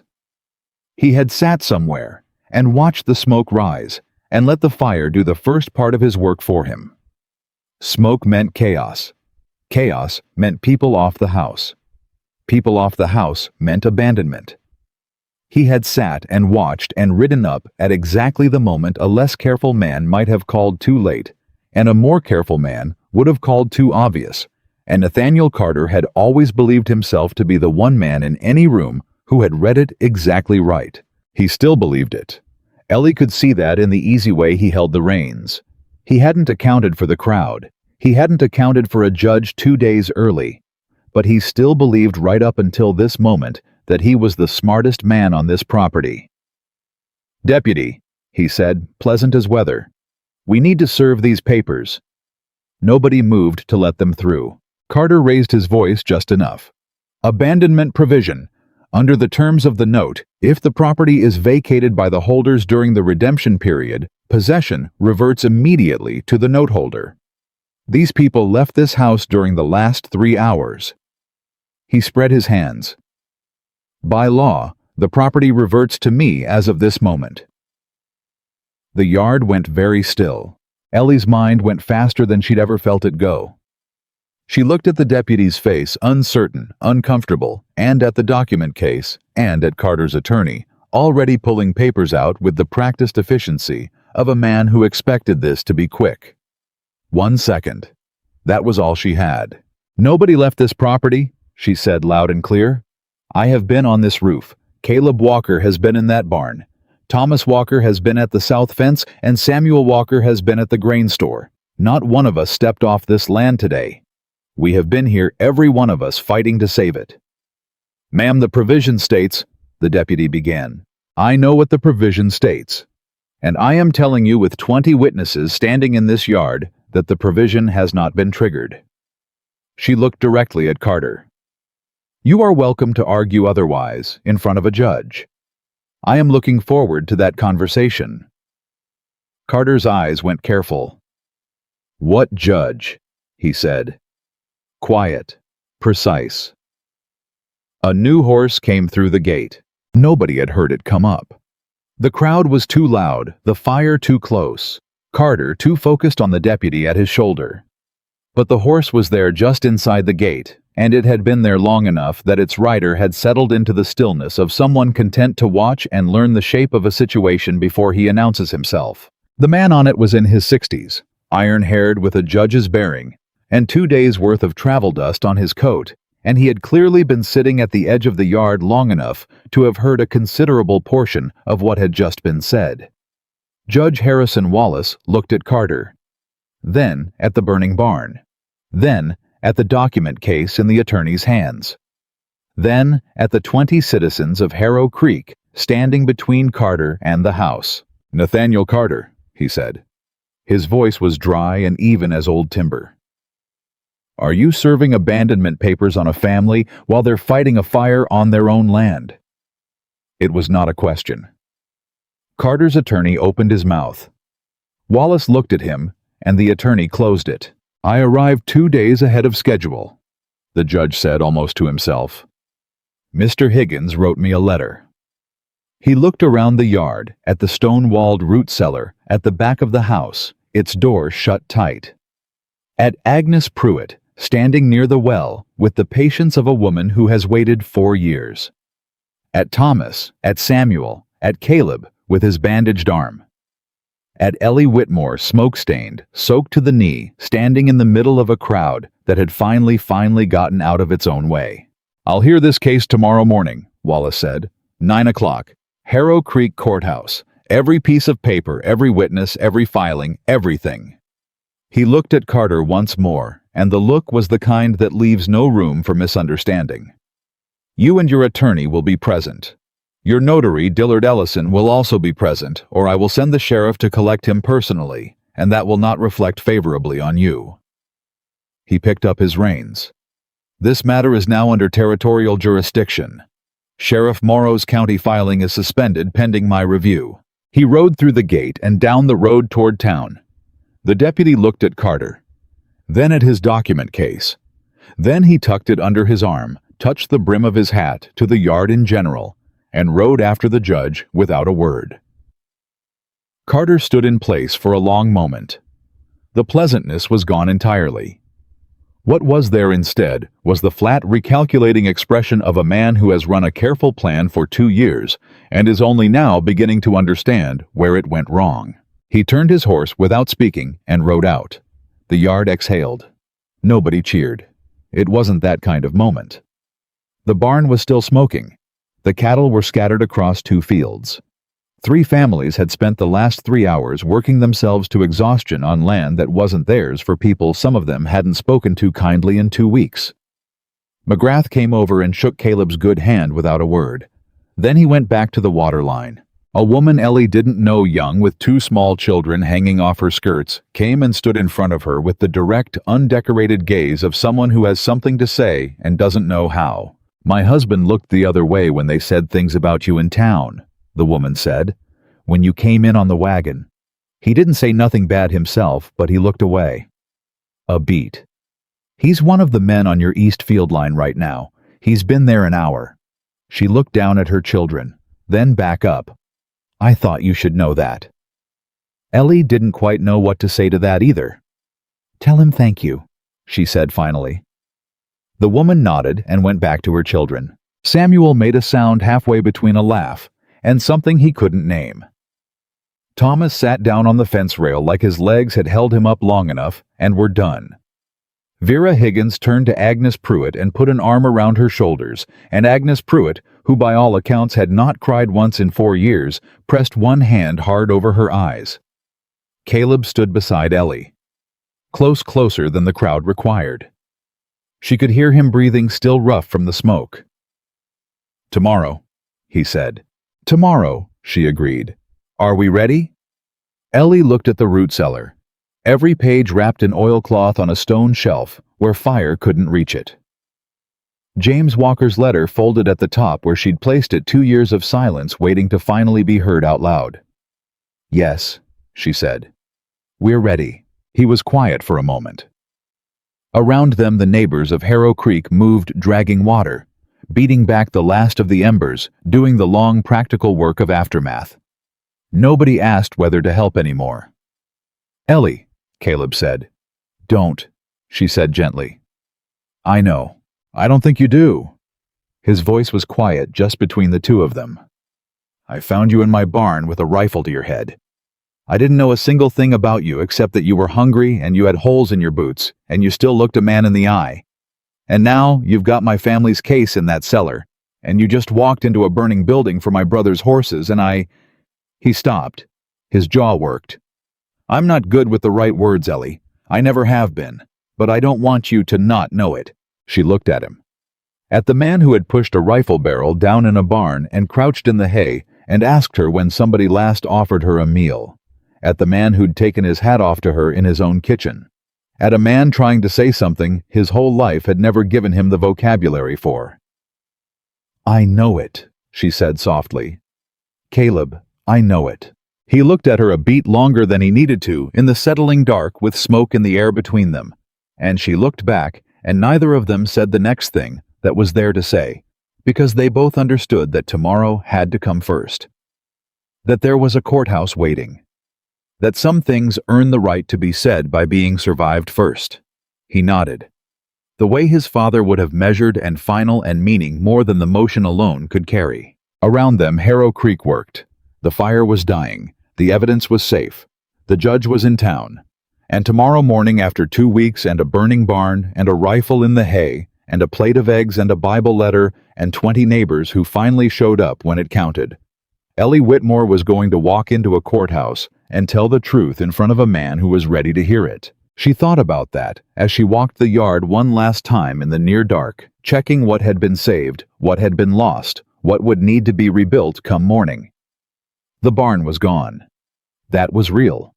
3 walls still standing, the roof entirely gone, the smell of it in everything. It would cost money and time and labor to put back up, and the Walkers didn't have much of any of those 3 things, but the horses were safe. The grain store was intact. The house stood. The root cellar hadn't so much as gotten warm. And in the root cellar, on a stone shelf in the dark wrapped in oilcloth, James Walker's letter sat beside his son's case and waited for morning. She pressed her hand against the cellar door as she walked past it. Like something worth protecting.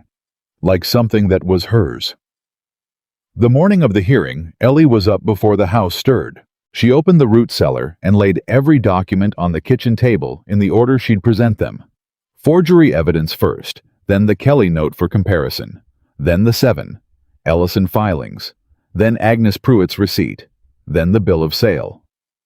Carter had left behind on their table, like a man dropping a snake, and finally James Walker's letter, which she set apart from the others because it was a different kind of evidence. Not legal proof. Something more than that. She was reviewing her ink comparison notes when Samuel appeared in the doorway. "Can I ask you something?" he said. "Ask." "Are we going to win?" She looked at him. The youngest brother who'd pointed a rifle at her 2 weeks ago and apologized for it and shaken her hand and not said a cross word to her since. Who'd gone to the courthouse with a bruised eye and come back worse and still handed over every name he'd found. "I don't know," she said honestly. "The evidence is strong. The judge seems fair. But courts are run by people, and people make decisions for all kinds of reasons." She folded her hands on the table. "What I know is that we're walking in there with the truth. And I've found that the truth properly organized is harder to argue against than most people reckon." Samuel was quiet a moment. "What if it's not enough? Then we find the next thing to try, but we don't borrow that trouble before we need it." He nodded. Then he did something she didn't expect, set a hand on her shoulder, brief, and a little awkward the way young men are with gestures, and then took it back. "Pa would have liked you," he said and walked out. Ellie sat for a moment with that. Then she went back to her papers. The Harrow Creek Courthouse was a single-room building with 16 chairs and a raised bench at the front where Judge Wallace sat with his papers spread before him. By 8:45, all 16 chairs were full, and people were standing 3 deep at the back wall. Ellie had not expected that. She'd expected the Walker family and the Kellys and Agnes Pruitt and the cold machinery of a legal proceeding. She had not expected half of Harrow Creek to show up on a Tuesday morning. Vera Higgins was in the second row with her husband. McGrath was there still carrying the smell of smoke from 3 days ago. The young woman with the 2 children was there without the children this time, which meant she'd arranged things so she could be present. Billy Carver sat in the back with his father, and in the far corner, separate from everyone else, hunched in a chair with the posture of a man who would rather be anywhere else on earth sat Dillard Ellison. Ellie clocked him the moment she walked in. She leaned to Thomas. "Ellison's here." "I see him." Carter brought him. Carter's attorney brought him. Probably figured they could control what he said if they had him in the room. Or, Ellie said quietly. Ellison decided to show up on his own, and Carter's attorney doesn't know yet whether that's a good thing or a very bad one. Ellison met her eyes across the room for just a moment. Then he looked away fast. That was the look of a man who had made a decision and wasn't at peace with it yet. Carter arrived at 8:58 with two men at his back, his regular attorney and a second man in a suit that hadn't been bought anywhere near Harrow Creek. The second man carried a leather briefcase worth more than most people in the room made in a month, and he set it on the table across the aisle from Ellie with the practiced calm of someone who does this for a living and wins. Caleb, beside Ellie, looked at the briefcase. "Who is that Cheyenne attorney?" Thomas said, voice flat. "Name's Aldrich. He's handled land disputes for half the cattle barons in the territory." Samuel leaned forward. "Carter brought in a Cheyenne attorney in 8 days. He had him on the way before we knew the judge was coming early," Ellie said quietly. "Carter planned for a fight. He just didn't plan for the fight he's going to get." Judge Wallace called the room to order at 9 o'clock precisely. He was the kind of man who valued time, and the room understood that immediately. "We are here on a matter of contested land title," Wallace said, "specifically the property known as Black Creek Ranch, held in the name of the Walker family against a claim made by Nathaniel Carter through the Cheyenne Land and Cattle Company. I've read the preliminary materials. I am prepared to hear evidence and testimony. We will proceed with efficiency and without theatrics. Is that understood by all parties?" Aldrich rose. He was smooth, unhurried, and his voice carried the polished confidence of a man who'd stood in many rooms more impressive than this one. "Your Honor, before we proceed, I must raise an objection to the opposing party's representation. The Walker family's interests appear to be represented in part by a Miss Eleanor Whitmore, who is not an attorney, who has no legal standing in this matter, and who I am advised was until recently a vagrant with no fixed address and no established connection to the Walker family or to this community." He spread his hands. "I would ask the court to clarify on what basis Miss Whitmore is permitted to present evidence." The room stirred. Judge Wallace didn't look up from his papers immediately. When he did, his expression was unchanged. "Mr. Aldrich, in my courtroom, witnesses testify, and evidence is presented. The qualification I require of a witness is relevant knowledge. The qualification I require of evidence is that it be genuine. I don't require a law degree for either." He looked at Caleb. "Mr. Walker, what is this woman's relationship to your family?" Caleb stood. He didn't look at Ellie when he said it. He looked at the judge straight and level. "She's family, Your Honor," he said. The room was very quiet for a moment. Ellie looked down at her hands. "That's sufficient," Wallace said. "We'll proceed. Mr. Aldrich, you'll have ample opportunity to question Miss Whitmore's conclusions. Let's begin." Aldrich sat down with the measured ease of a man repositioning, not retreating. He had more cards to play, and everyone in the room knew it. Ellie went first. She walked the judge through every document in sequence: the Walker forgery, the ink age comparison, the pen pressure analysis, the missing company seal, the date inconsistency. She didn't use legal language. She used the language she'd developed in 12 years of catching cheating drummers and crooked suppliers, which was the language of plain observation, stated once clearly, and then stopped. Wallace asked 3 questions, precise and pointed, from a man who'd already read the materials and wanted specific answers. She gave them without elaboration. Aldrich cross-examined. He was methodical, not hostile, chipping at the edges rather than attacking the center. "Miss Whitmore, you contend the ink age on the signature differs from the body of the note. Is that correct?" "It does differ, yes. And you base this conclusion on observation alone. No scientific analysis, no laboratory examination." "Observation and 12 years of reading paper. The same method banks use when they're not sure a check is genuine. Banks also make errors." "They do," Ellie said, "which is why I'm not asking you to take my word alone. I'm asking you to look at the comparison I've laid out James Walker's real signatures against the forgery, and tell me you don't see the difference." She held Aldrich's eyes. "You've read documents your whole career, Mr. Aldrich. Look at those two signatures and tell me honestly they came from the same hand." Aldrich looked at the papers. A full beat passed. "I'll submit the documents speak for themselves," he said and moved on. The Kellys testified next. Patrick Kelly was brief, almost terse, the words coming out like a man paying a debt he'd been putting off too long. Martha Kelly behind him was steadier and more specific, and when she described the day the men came to tell them the land was gone, her voice broke only once on the word 32, as in 32 years. A woman in the gallery made a sound, then another. Carter sat at his table and looked at nothing. Agnes Pruitt testified last among the witnesses. 81 words total. She set the receipt on the judge's bench, described what it was and what date it bore, and sat back down. "That's all you have to say?" Wallace asked. "That's all the truth requires," Agnes Pruitt said. Aldrich looked like he was going to cross-examine her, and then thought better of it. Samuel presented the 7 filings in the dry, precise voice of a man who'd memorized what he needed to say and had no interest in drama. The filings were entered into record. Then Ellie stood and presented James Walker's letter. She read it aloud because she felt it needed to be heard in the air of that room, not just reviewed on a page. When she finished, the courtroom was so quiet, the creak of the building settling was audible. Wallace sat with his hands folded on the bench for a moment. "When was this written?" "March 12th, 1884. Your Honor, 2 years before Mr. Walker died. The handwriting matches every document in the Walker family ledger. And it was found where? In the family Bible, inside the front cover pocket. No one had looked for it. No one knew it was there." She paused. "He wrote it because he saw Carter coming, and he wanted the truth to exist somewhere in case he wasn't around to say it himself." The room stayed quiet.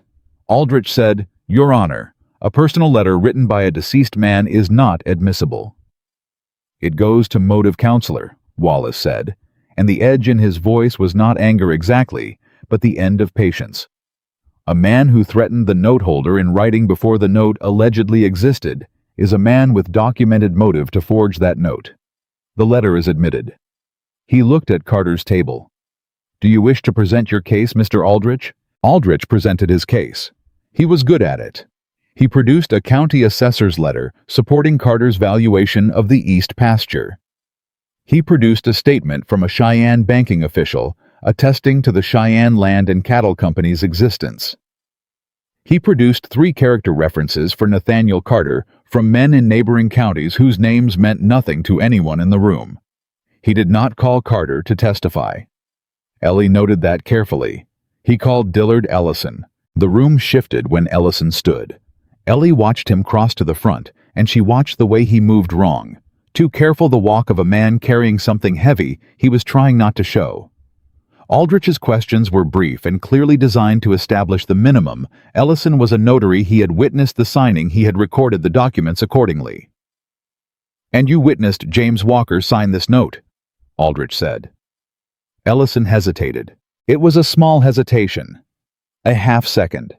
The kind that could pass for nerves. The kind a less attentive room might miss. Wallace did not miss it. "I witnessed a signing," Ellison said. Aldrich paused. "You witnessed James Walker sign the note in question." "I witnessed a signing," Ellison said again, and this time the 2 words landed in the room with a weight that pressed on everyone who heard them. Aldrich went very still. "Mr. Ellison, I need you to be specific." "I witnessed a man sign a document," Ellison said, and his voice was coming apart now. "I was told it was James Walker. I wasn't there I wasn't in the room when—" He stopped. He pressed his hands flat to the chair arms. "I cannot swear it was James Walker. I put my name to a document that was told to me was already signed, and I put my name to it because I was told to, and I was told to by Nathaniel Carter, and I—" "Mr. Ellison," Aldrich's voice had gone cold. "I must advise you." "I don't want your advice." Ellison's voice broke fully.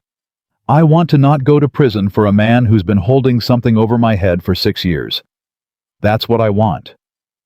He looked at the judge. "I want to tell the truth right now. Your Honor and I want whatever consideration the court can give a man who was pushed into this, and not a man who walked in freely. Because I did not walk in freely. I was dragged." The courtroom erupted. Wallace's gavel hit the bench 3 times hard and deliberate. "Order. We will have order." Carter's chair scraped back. He was on his feet, and for the first time in 2 weeks, Ellie saw him as he truly was, not the pleasant man with the warmthless smile, not the smooth operator with the Cheyenne attorney. Just a man who had run a scheme for years and was watching it come apart in a Tuesday morning courthouse and was at his core furious about it. "He's lying," Carter said. "He's a frightened small man trying to save himself." "Mr. Carter." Wallace's voice barely rose, and it didn't need to. "You will sit down. You will not speak again in this proceeding without my direct invitation. Do you understand me?" Carter looked at the judge. The room looked at Carter. Something moved through his face calculation, then the old smooth surface coming back, and underneath it, something cold and exposed, and he sat down. Ellison was given 20 minutes with Wallace in the back office, both attorneys excluded. When he came back out, his face was exhausted, and his posture had the particular quality of a man who has put down something very heavy and feels lighter and worse at the same time.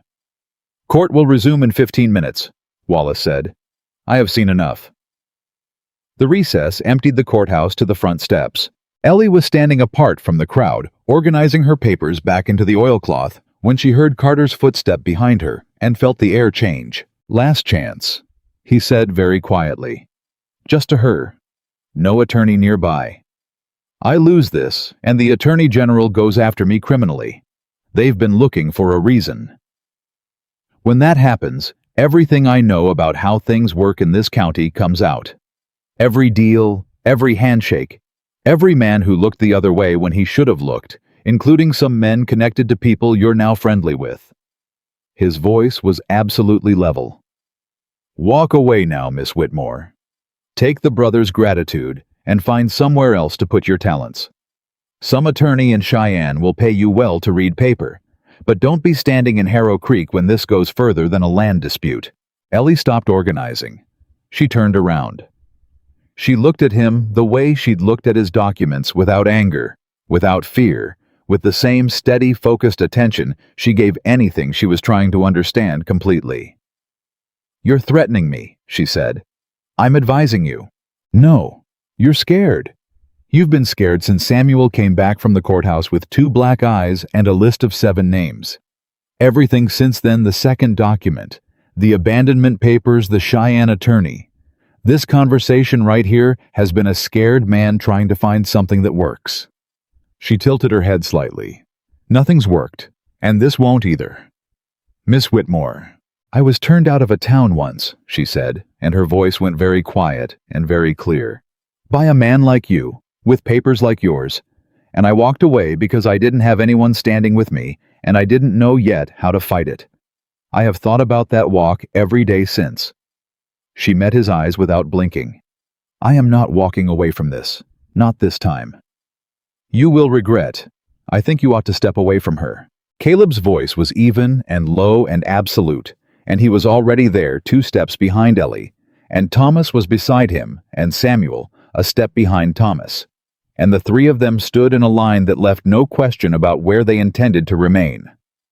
Carter looked at the 3 Walker brothers, then at Ellie. Then, for just a moment, the calculation left his face entirely, and what was underneath it was something small and exposed and afraid. The smooth surface came back. "Gentlemen," he said, and walked inside. Caleb waited until he was gone. "You all right?" "Yes." "What did he say?" "That I should walk away. And I told him I wouldn't." She looked up at him. "You don't have to look like that. I'm not shaken." "I know you're not," he said. "I'm just—" He stopped.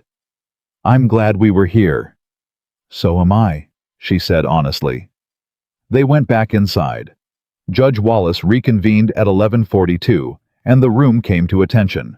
"I have reviewed all materials presented this morning," Wallace said, "including the sworn testimony of Dillard Ellison, which I will characterize as credible and significant. I will now state my findings."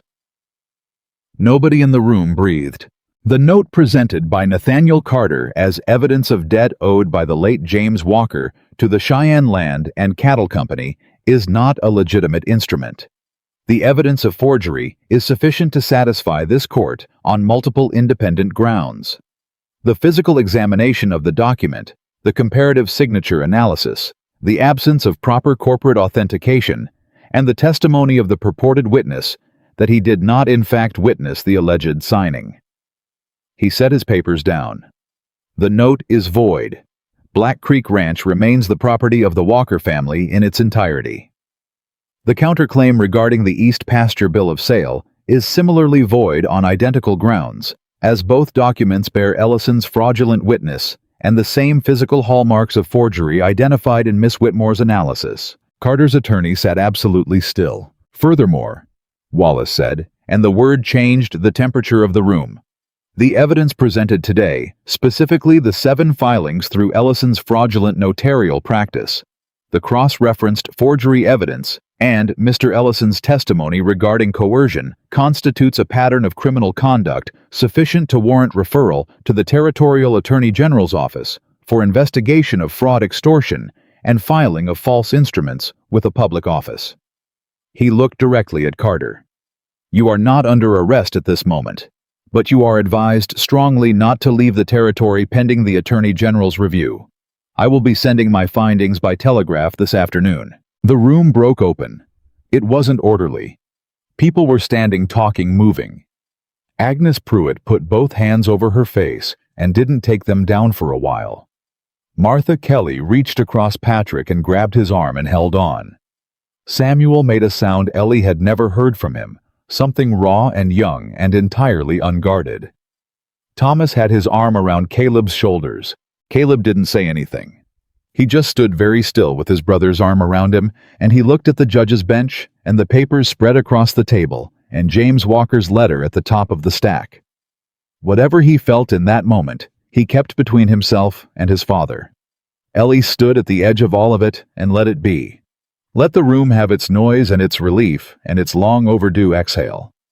She felt like she'd done something that mattered. Carter left the courthouse with Aldrich at his elbow and his second attorney behind, and he walked through the crowd without looking at anyone. The crowd parted for him not out of respect, but out of the instinctive space people give a man whose road ahead just got very long and very narrow. Ellie watched him go. She didn't feel triumphant. She felt something quieter than that, the feeling of a thing that was wrong being made right, which is not the same as happiness, but is sometimes more satisfying than happiness manages to be. "Miss Ellie," she turned. Vera Higgins was beside her, and Vera was a woman who managed her face well, who'd spent years cultivating the expression of a person who knows things without showing they know things. But she wasn't managing her face right now. "I owe you an apology," Vera said.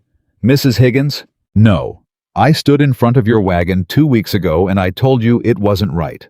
A woman alone with 3 men. I said this town watches out for the Walker family." She held Ellie's eyes.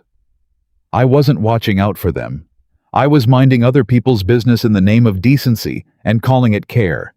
And the whole time you were the only one in this county actually doing the thing I claimed to be doing." She stopped. "I'm sorry for what I said to you on that road." Ellie looked at her for a moment. "You came to the fire," Ellie said. "You sent for the judge. You brought Agnes Pruitt." "That's not the same." "It's enough," Ellie said. "It's more than enough, Vera." Vera blinked. She'd clearly prepared a longer apology and wasn't quite sure what to do with herself now that it wasn't needed. She straightened up and nodded once with the dignity of a woman who has been given more grace than she expected and intends to be worthy of it. "The town's coming out Saturday," she said, "to help rebuild the barn. 14 families said yes before noon. My husband counted." She paused. "I also plan to organize a dinner." I intend to feed you so thoroughly you won't be able to walk back to the ranch until Sunday." Ellie laughed. It surprised her, the full, unguarded sound of it. She hadn't heard herself laugh like that in longer than she could place. Vera looked startled. Then she smiled genuinely for the first time Ellie had ever seen from her. "Good," Vera said. "That's settled then." Saturday came bright and cold, the way Montana mornings have of reminding you summer won't last. By 7 o'clock, wagons were already turning up the Black Creek track. By 8, there were 30 people in the yard, and someone had started a cook fire without being asked.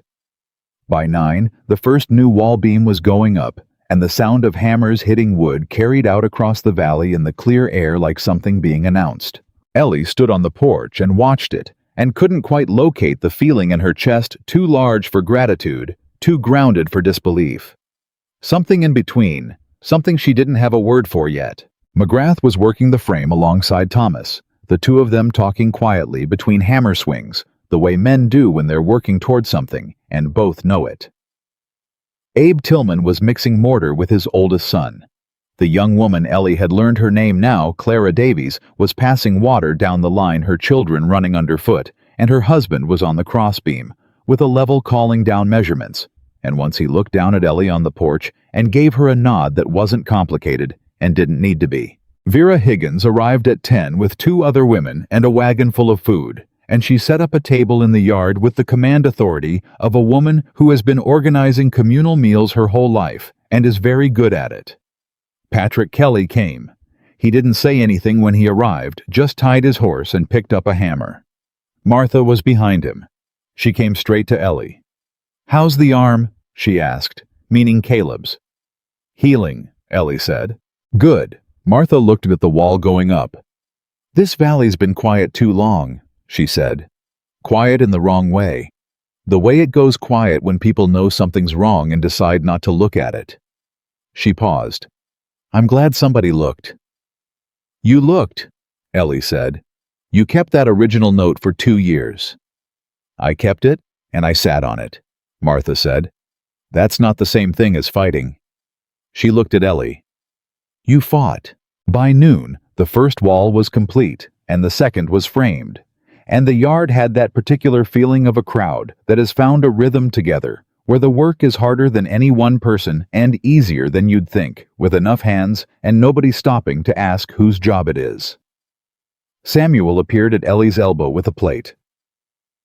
"Vera says you haven't eaten." "Vera's watching me." "Vera's watching everybody. It's what she does. She means well by it now, I think." He held out the plate. "Eat, Ellie, before she comes over here and makes it a whole event." Ellie took the plate. She looked at the new barn wall and the people working and the food on the table and the Walker brothers in the thick of all of it, and she ate and she let herself be fed, and she didn't apologize for the appetite.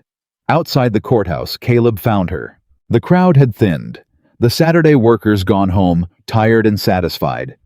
The food table cleared the yard, quiet in the good way, the way it goes quiet when the work is done and done right.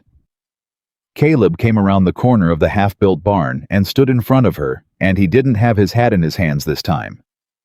He'd put it back on, which she'd come to understand was what he did when his mind was settled.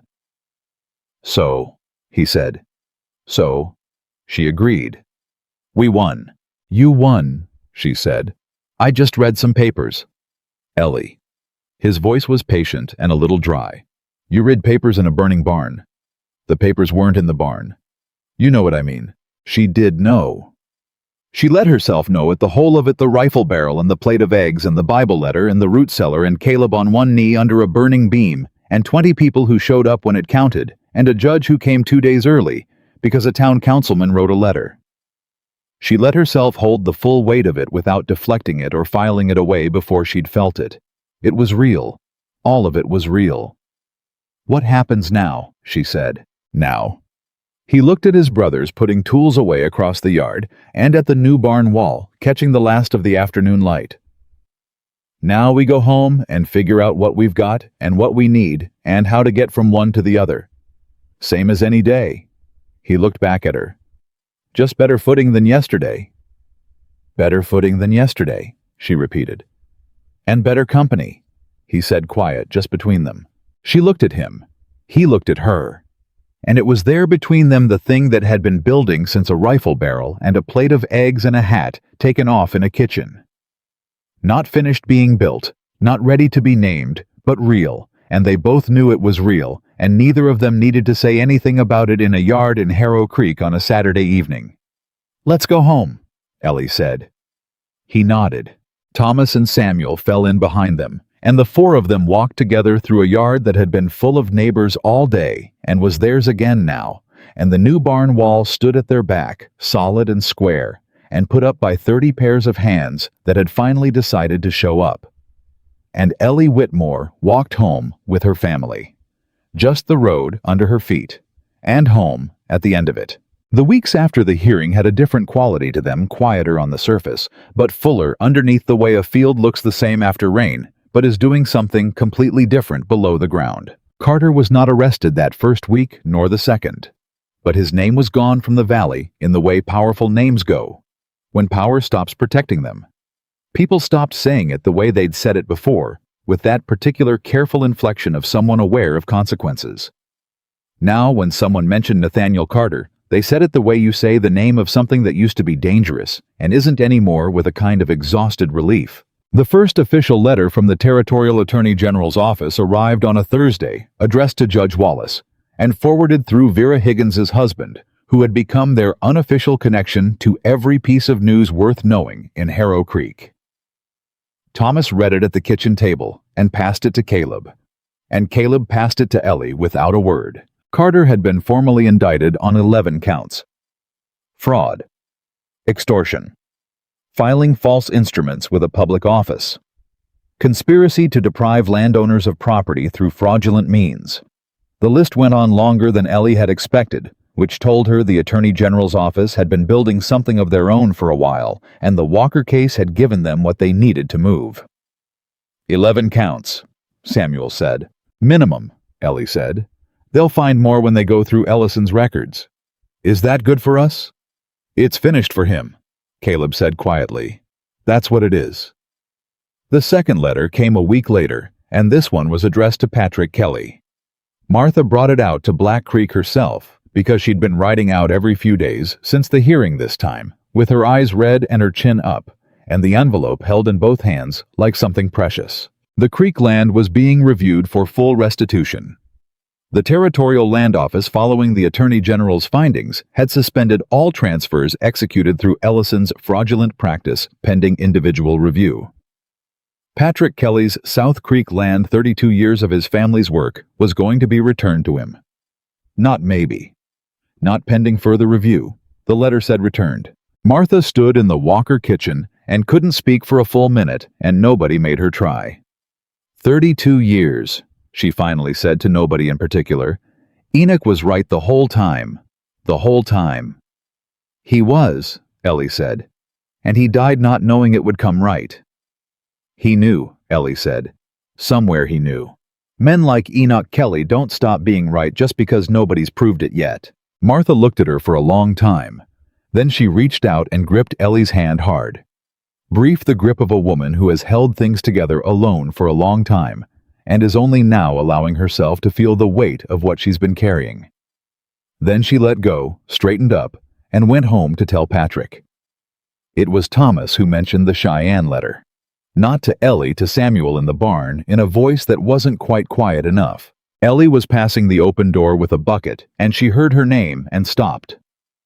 She got a letter from a Cheyenne attorney 3 days ago, Thomas was saying. Heard about the case. Apparently it's traveled further than we thought. He's offering paid work document examination forgery claims, land disputes like this one. Says she'd be good at it. A pause. He's probably right. Is she going to take it? A longer pause. She hasn't said, but Caleb found it on the table 2 days ago and read the return address and put it back down and went out back and hasn't mentioned it since. Ellie stood in the doorway with the bucket and thought about that. Then she walked on. She hadn't answered the letter.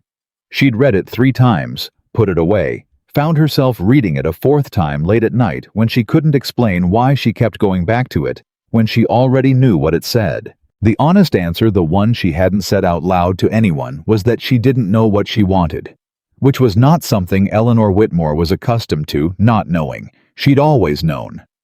She'd known she wanted her father's store to survive.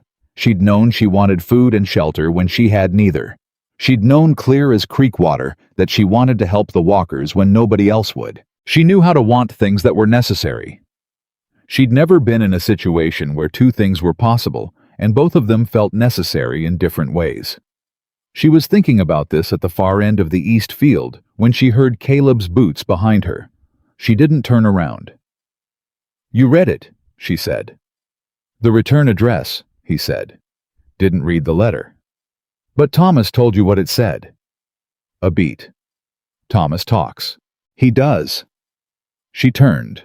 Caleb was standing a few yards away with his hands in his coat pockets and his hat on, which meant his mind was settled, except that something in his jaw said it wasn't entirely settled, which she'd also come to read. "Are you going?" he said. "I don't know," she said honestly. "That's not a no. It's not a yes either." She looked at him. "It's legitimate work, Caleb. Good money. The kind I'm actually built for in a place that's offering it because of what I did here. That's not nothing." "No," he said. "It's not nothing." "But," she stopped. "But," he said. She looked at him for a long moment. At this man who had taken his hat off to her in his own kitchen, who had not once in all of it looked at her like she was less than she was. "I don't want to go," she said. It came out quieter than she'd intended. "I don't want to go, Caleb, but I don't know if I have the right to stay. This isn't my ranch. These aren't my brothers. I came in through your barn on a rainy night, and I've been borrowing your life for 2 months, and I can't—" She stopped again. "I can't just decide I'm staying because it feels like home. That's not how the world works." Caleb took his hands out of his coat pockets. "Come with me," he said. "Caleb, just come. 5 minutes." She came. He walked her around the north side of the main house, past the old equipment shed, down the east fence line, toward the cottonwood stump, where she'd opened the irrigation lever the night of the fire. And past the stump, maybe 40 yards further along the fence, there was something she hadn't paid close attention to, something she'd seen in pieces and not looked at directly because it was behind the equipment shed and not on her usual path. She looked at it now. It was a house, not finished. 2 walls up solid, 2 walls framed the roof not yet started. Small one main room, a porch sketched in with unfinished boards. But the foundation was stone set, careful and level. And the framing was tight, and the window openings were sized for real glass, not oilcloth. And whoever had been building it had been building it to last. She stood and looked at it without speaking. "When did you start this?" she finally said. "Week after the hearing," Caleb said beside her. "A week after." She turned to him. "You started building this before you knew whether I was staying." "Yes." "Why?" He looked at her with the patience of a man who has thought about an answer a long time and is saying it exactly once. "Because you slept in a barn," he said, "when you deserved a house. Because every door in 3 counties shut in your face and you kept walking when most people would have stopped. Because you walked into a fire for my family and read my father's letter like it mattered to you personally, and it did. And I could tell, and that told me something." He paused. "You told me once you didn't know if you had the right to stay. I'm telling you that's the wrong question. The right question is whether you want to. And I'm asking it plain, Ellie Whitmore, because I don't know another way to ask things. Do you want to stay?" Ellie looked at the house. At the stone foundation, set careful and level. At the window openings, sized for real glass. She thought about the Cheyenne letter. About the road she'd walked in on 9 days without a roof, the carpet bag, and the holes in her boots, and every door that had shut in her face. She thought about her father's store, and the man who'd taken it, and the town that hadn't stood with her. She'd told herself on that road that the world was cruel clean through. She'd been wrong. "Yes," she said. "I want to stay." Something in Caleb's face, something held carefully in place for a long time, let go. Then you're staying, he said. And this? He nodded at the unfinished walls. Will be done before the first snow. I promise you that. Caleb, she shook her head. You don't have to build me a house. I know I don't have to, he said. That's not why I'm doing it. She looked at him. He looked at her. And what was between them in that moment wasn't complicated or perfect the way people pretend beginnings are. It was two people who had been through something hard together, and had come out the other side, and were standing in a field looking at an unfinished house and knowing both of them that it was right. The roofline's wrong for snow load, she said finally. Caleb blinked. What? The angle. You'll lose it first heavy winter. You need a steeper pitch. She tilted her head. I can show you the right measurement. Of course you can, he said, and his voice had that thing in it, the warmth she'd been noticing since the first morning richer now. Of course you know that too. Don't sound surprised, she said. I'm not surprised, he said. I stopped being surprised about a week in. She almost smiled. Smart man. I have my moments, he said. She looked at the house one more time. Then she turned back toward the main house, and Caleb fell into step beside her, and they walked in the comfortable quiet she'd never had with anyone before, the quiet of people who don't need to fill every moment, who have said the important things and can let the rest wait. That night, she sat at the kitchen table after the brothers had gone to bed, and she wrote 2 letters. The first was to the Cheyenne attorney. She thanked him and told him she wasn't available for the work he'd described because she had prior obligations, but that she would be glad to correspond on specific cases where her expertise might be useful. She folded it and set it aside. The second letter she didn't plan. She picked up the pen to address the first envelope, and instead found herself writing a different address, the Territorial Attorney General's office in Helena.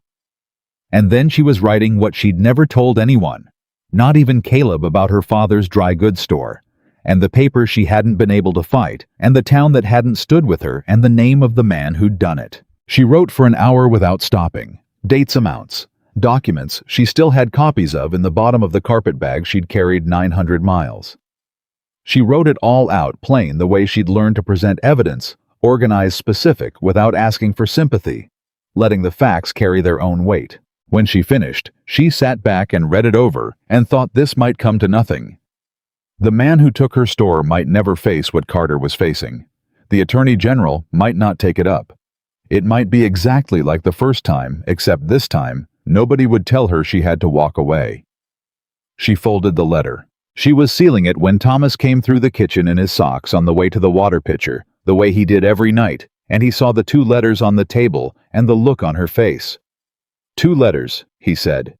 2 letters. The first one, declining the Cheyenne offer. Thomas filled his cup and leaned against the counter. And the second, Attorney General's office in Helena. She looked up at him. The man who took my store back home.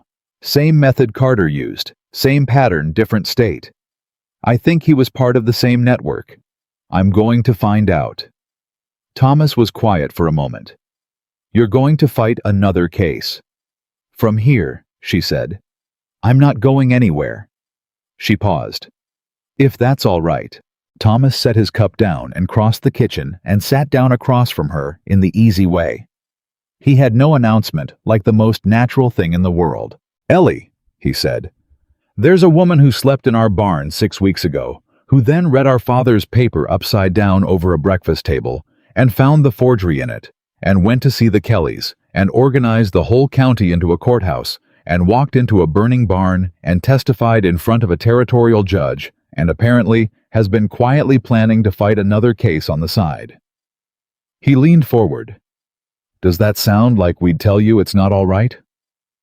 She looked at him. Your family, Thomas said. Caleb said it to the judge, and the judge said it was sufficient, and I'm telling you it was sufficient before the judge said so. He stood back up. Send the letters. Fight your case. Build the house with him. Stay. He picked up his water cup. That's what people do when they're home. They stay. He went back to bed. Ellie sat a moment. Then she sealed the second letter. Then the first. She stacked them both neat at the edge of the table and let the kitchen settle around her. The fire in the stove was down to embers. From outside, one of the horses shifted in the new barn, the sound carrying through the wall the way sounds do in houses that are truly lived in. She had walked 900 miles to get here. She thought about this road, about every door that had shut, about every person who had looked at her and decided in one glance what she was worth and what she wasn't capable of. She had walked 900 miles and ended up in a barn in Montana, and a man had pushed a gun barrel down and crouched in the hay and asked her when someone last offered her a meal. From that one question, one act of plain decency, everything else had grown. Before the house went up, there was the matter of Black Creek itself. With Carter's indictment and Ellison's testimony entered into the territorial record, 3 other families in neighboring valleys filed their own challenges before September was a week old. The McGraths, a family named Bauer, 2 valleys over, that nobody in Harrow Creek had even known was affected. And a widow named Corliss, whose husband had signed over a timber-rich hillside 18 months before he died, in circumstances that now looked considerably less voluntary. Ellie didn't handle those cases directly. She wrote out in careful detail a description of the forgery patterns. She'd identified the specific things to look for in Ellison's documents, the questions to ask the witnesses, and she gave it to Judge Wallace to forward to whoever was taking on each family's claim. She didn't ask for credit for it. She gave it because it was the right thing to do, and because she knew better than most people in that county what it cost a family to lose land they'd worked for 30 years. Thomas found her writing at the table one night and stood behind her for a moment reading over her shoulder. "You're not going to charge them anything for this," he said. "No." "Ellie." "I had help," she said. "The Kellys, Agnes Pruitt, Vera Higgins and her husband, a boy who rode out at dawn to warn us, 20 people who showed up for a fire." She kept writing. "Nobody charged me for any of that." Thomas stood there a moment longer. Then he went to make coffee and put a cup beside her elbow without being asked. And that was that. The house went up through August and into September. Ellie worked on it alongside Caleb whenever the ranch work allowed, which was more often than a struggling cattle operation should have permitted. But the summer was kinder than the last, and the herd was healthy, and Thomas and Samuel were capable of holding things without both of them every hour. She showed Caleb the right pitch for the roof. He didn't argue about it. He changed the angle on the framing the next morning without comment, and when she came out and saw it, she said nothing, and he said nothing, and they went on building. Samuel put in the window glass himself very carefully with the concentration of a young man who has been told exactly once that broken glass costs money and has never forgotten it. Thomas built the porch steps, and they were slightly crooked, and he knew it. And Ellie decided not to mention it because some things a person needs to figure out for themselves. A letter came from Helena in early September.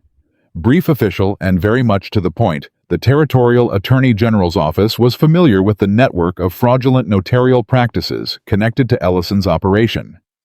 The man who had taken Ellie's store his name was in the letter, seeing it in print on official paper, sent something through her chest she hadn't expected, had been identified as an associate in the same network operating across 3 states.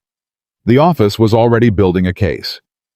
They wanted her documents and her testimony in writing. She read it twice. Then she folded it and held it in both hands and sat very still for a moment.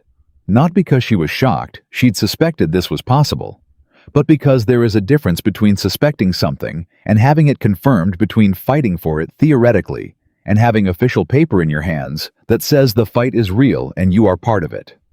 She had fought for the Walkers. Someone was now going to fight for her. Samuel found her on the porch an hour later, still holding the letter. "Good news or bad news?" he asked. "They're going after the man who took my store," she said. Samuel sat down on the top step.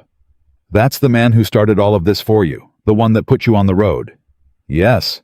And now he's going to get what Carter's getting." "Something like it. Maybe."